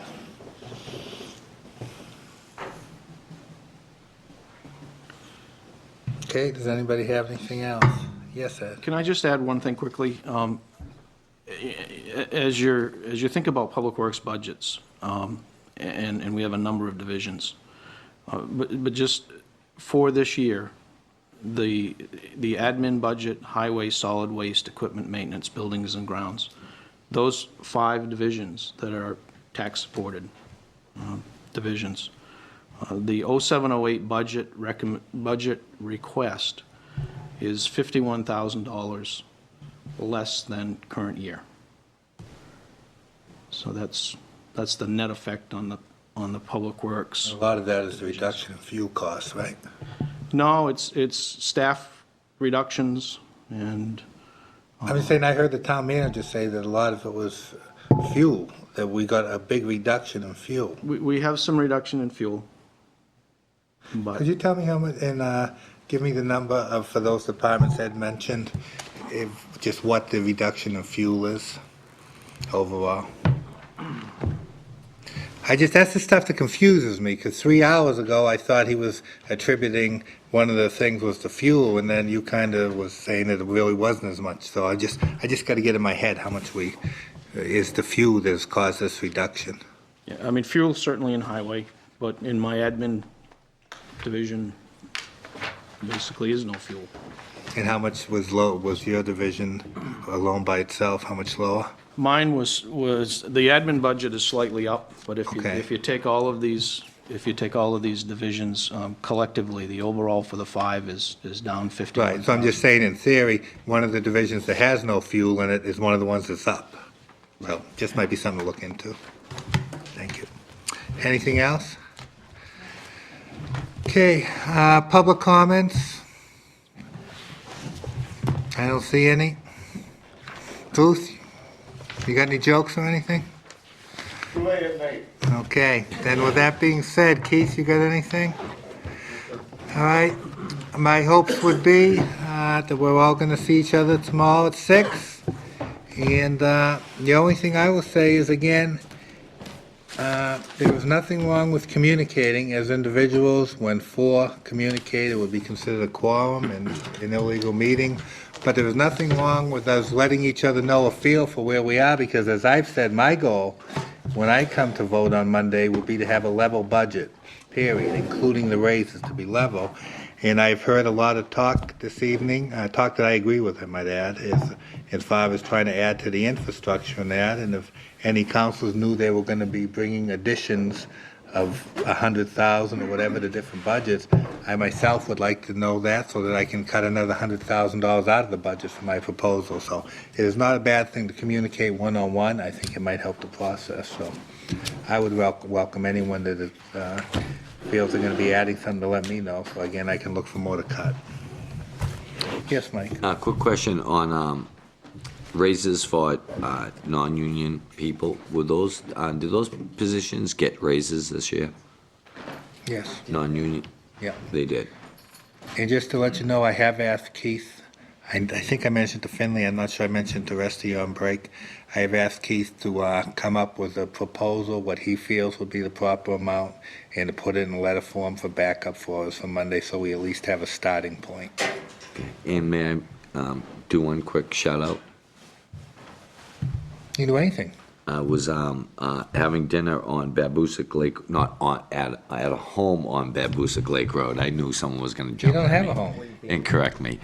The water main broke on Babusick Lake Road, and we had called MVD on Saturday, late Saturday, and they were out there pretty quick at nighttime and took care of that. So those residents got their water back going, and I just wanted to give a shout out to MVD. Thanks a lot.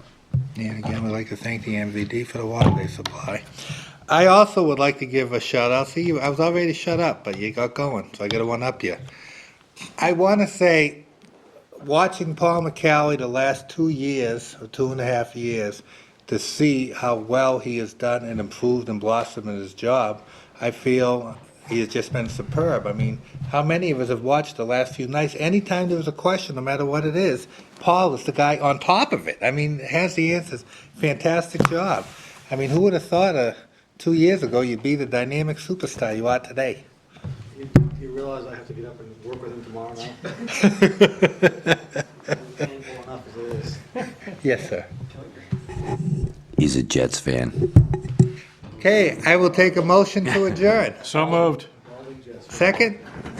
Second. Okay, all those in favor say aye. Aye. Opposed? Abstentions? Motion passes 6-0-0.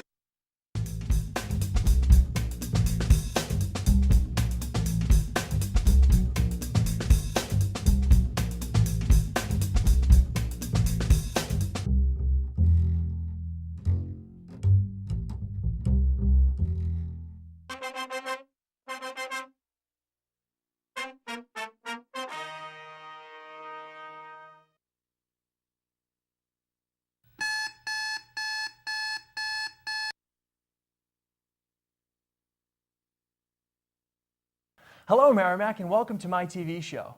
We got a great show for you today. Today we're going to be talking about rock climbing. I'm a pretty busy guy. Work, the gym, dating. I can't always watch Merrimack TV.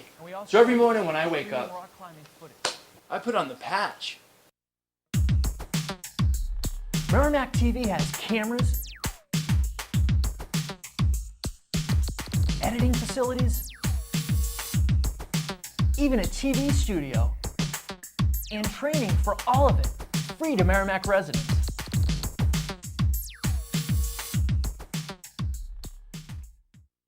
And now we're going to go over the rock climbing equipment. The first There's only one thing I like more than watching my own show on Merrimack TV.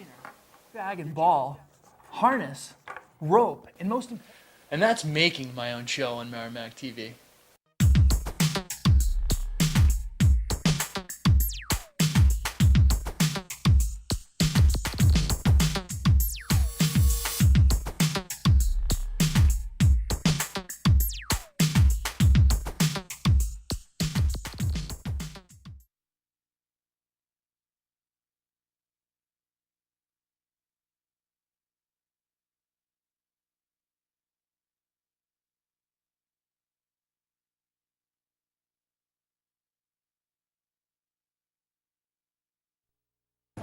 So instead of sitting there and going, just making a tap dance, just sit there and when we discuss it after, you come forward with your, proposal or whatever. That's my point of the whole thing. But I mean, that's just maybe we disagree. No, fine, that's fine. But I'm saying, to me, I find it unacceptable for a guy to say he can't give me a ballpark. Give me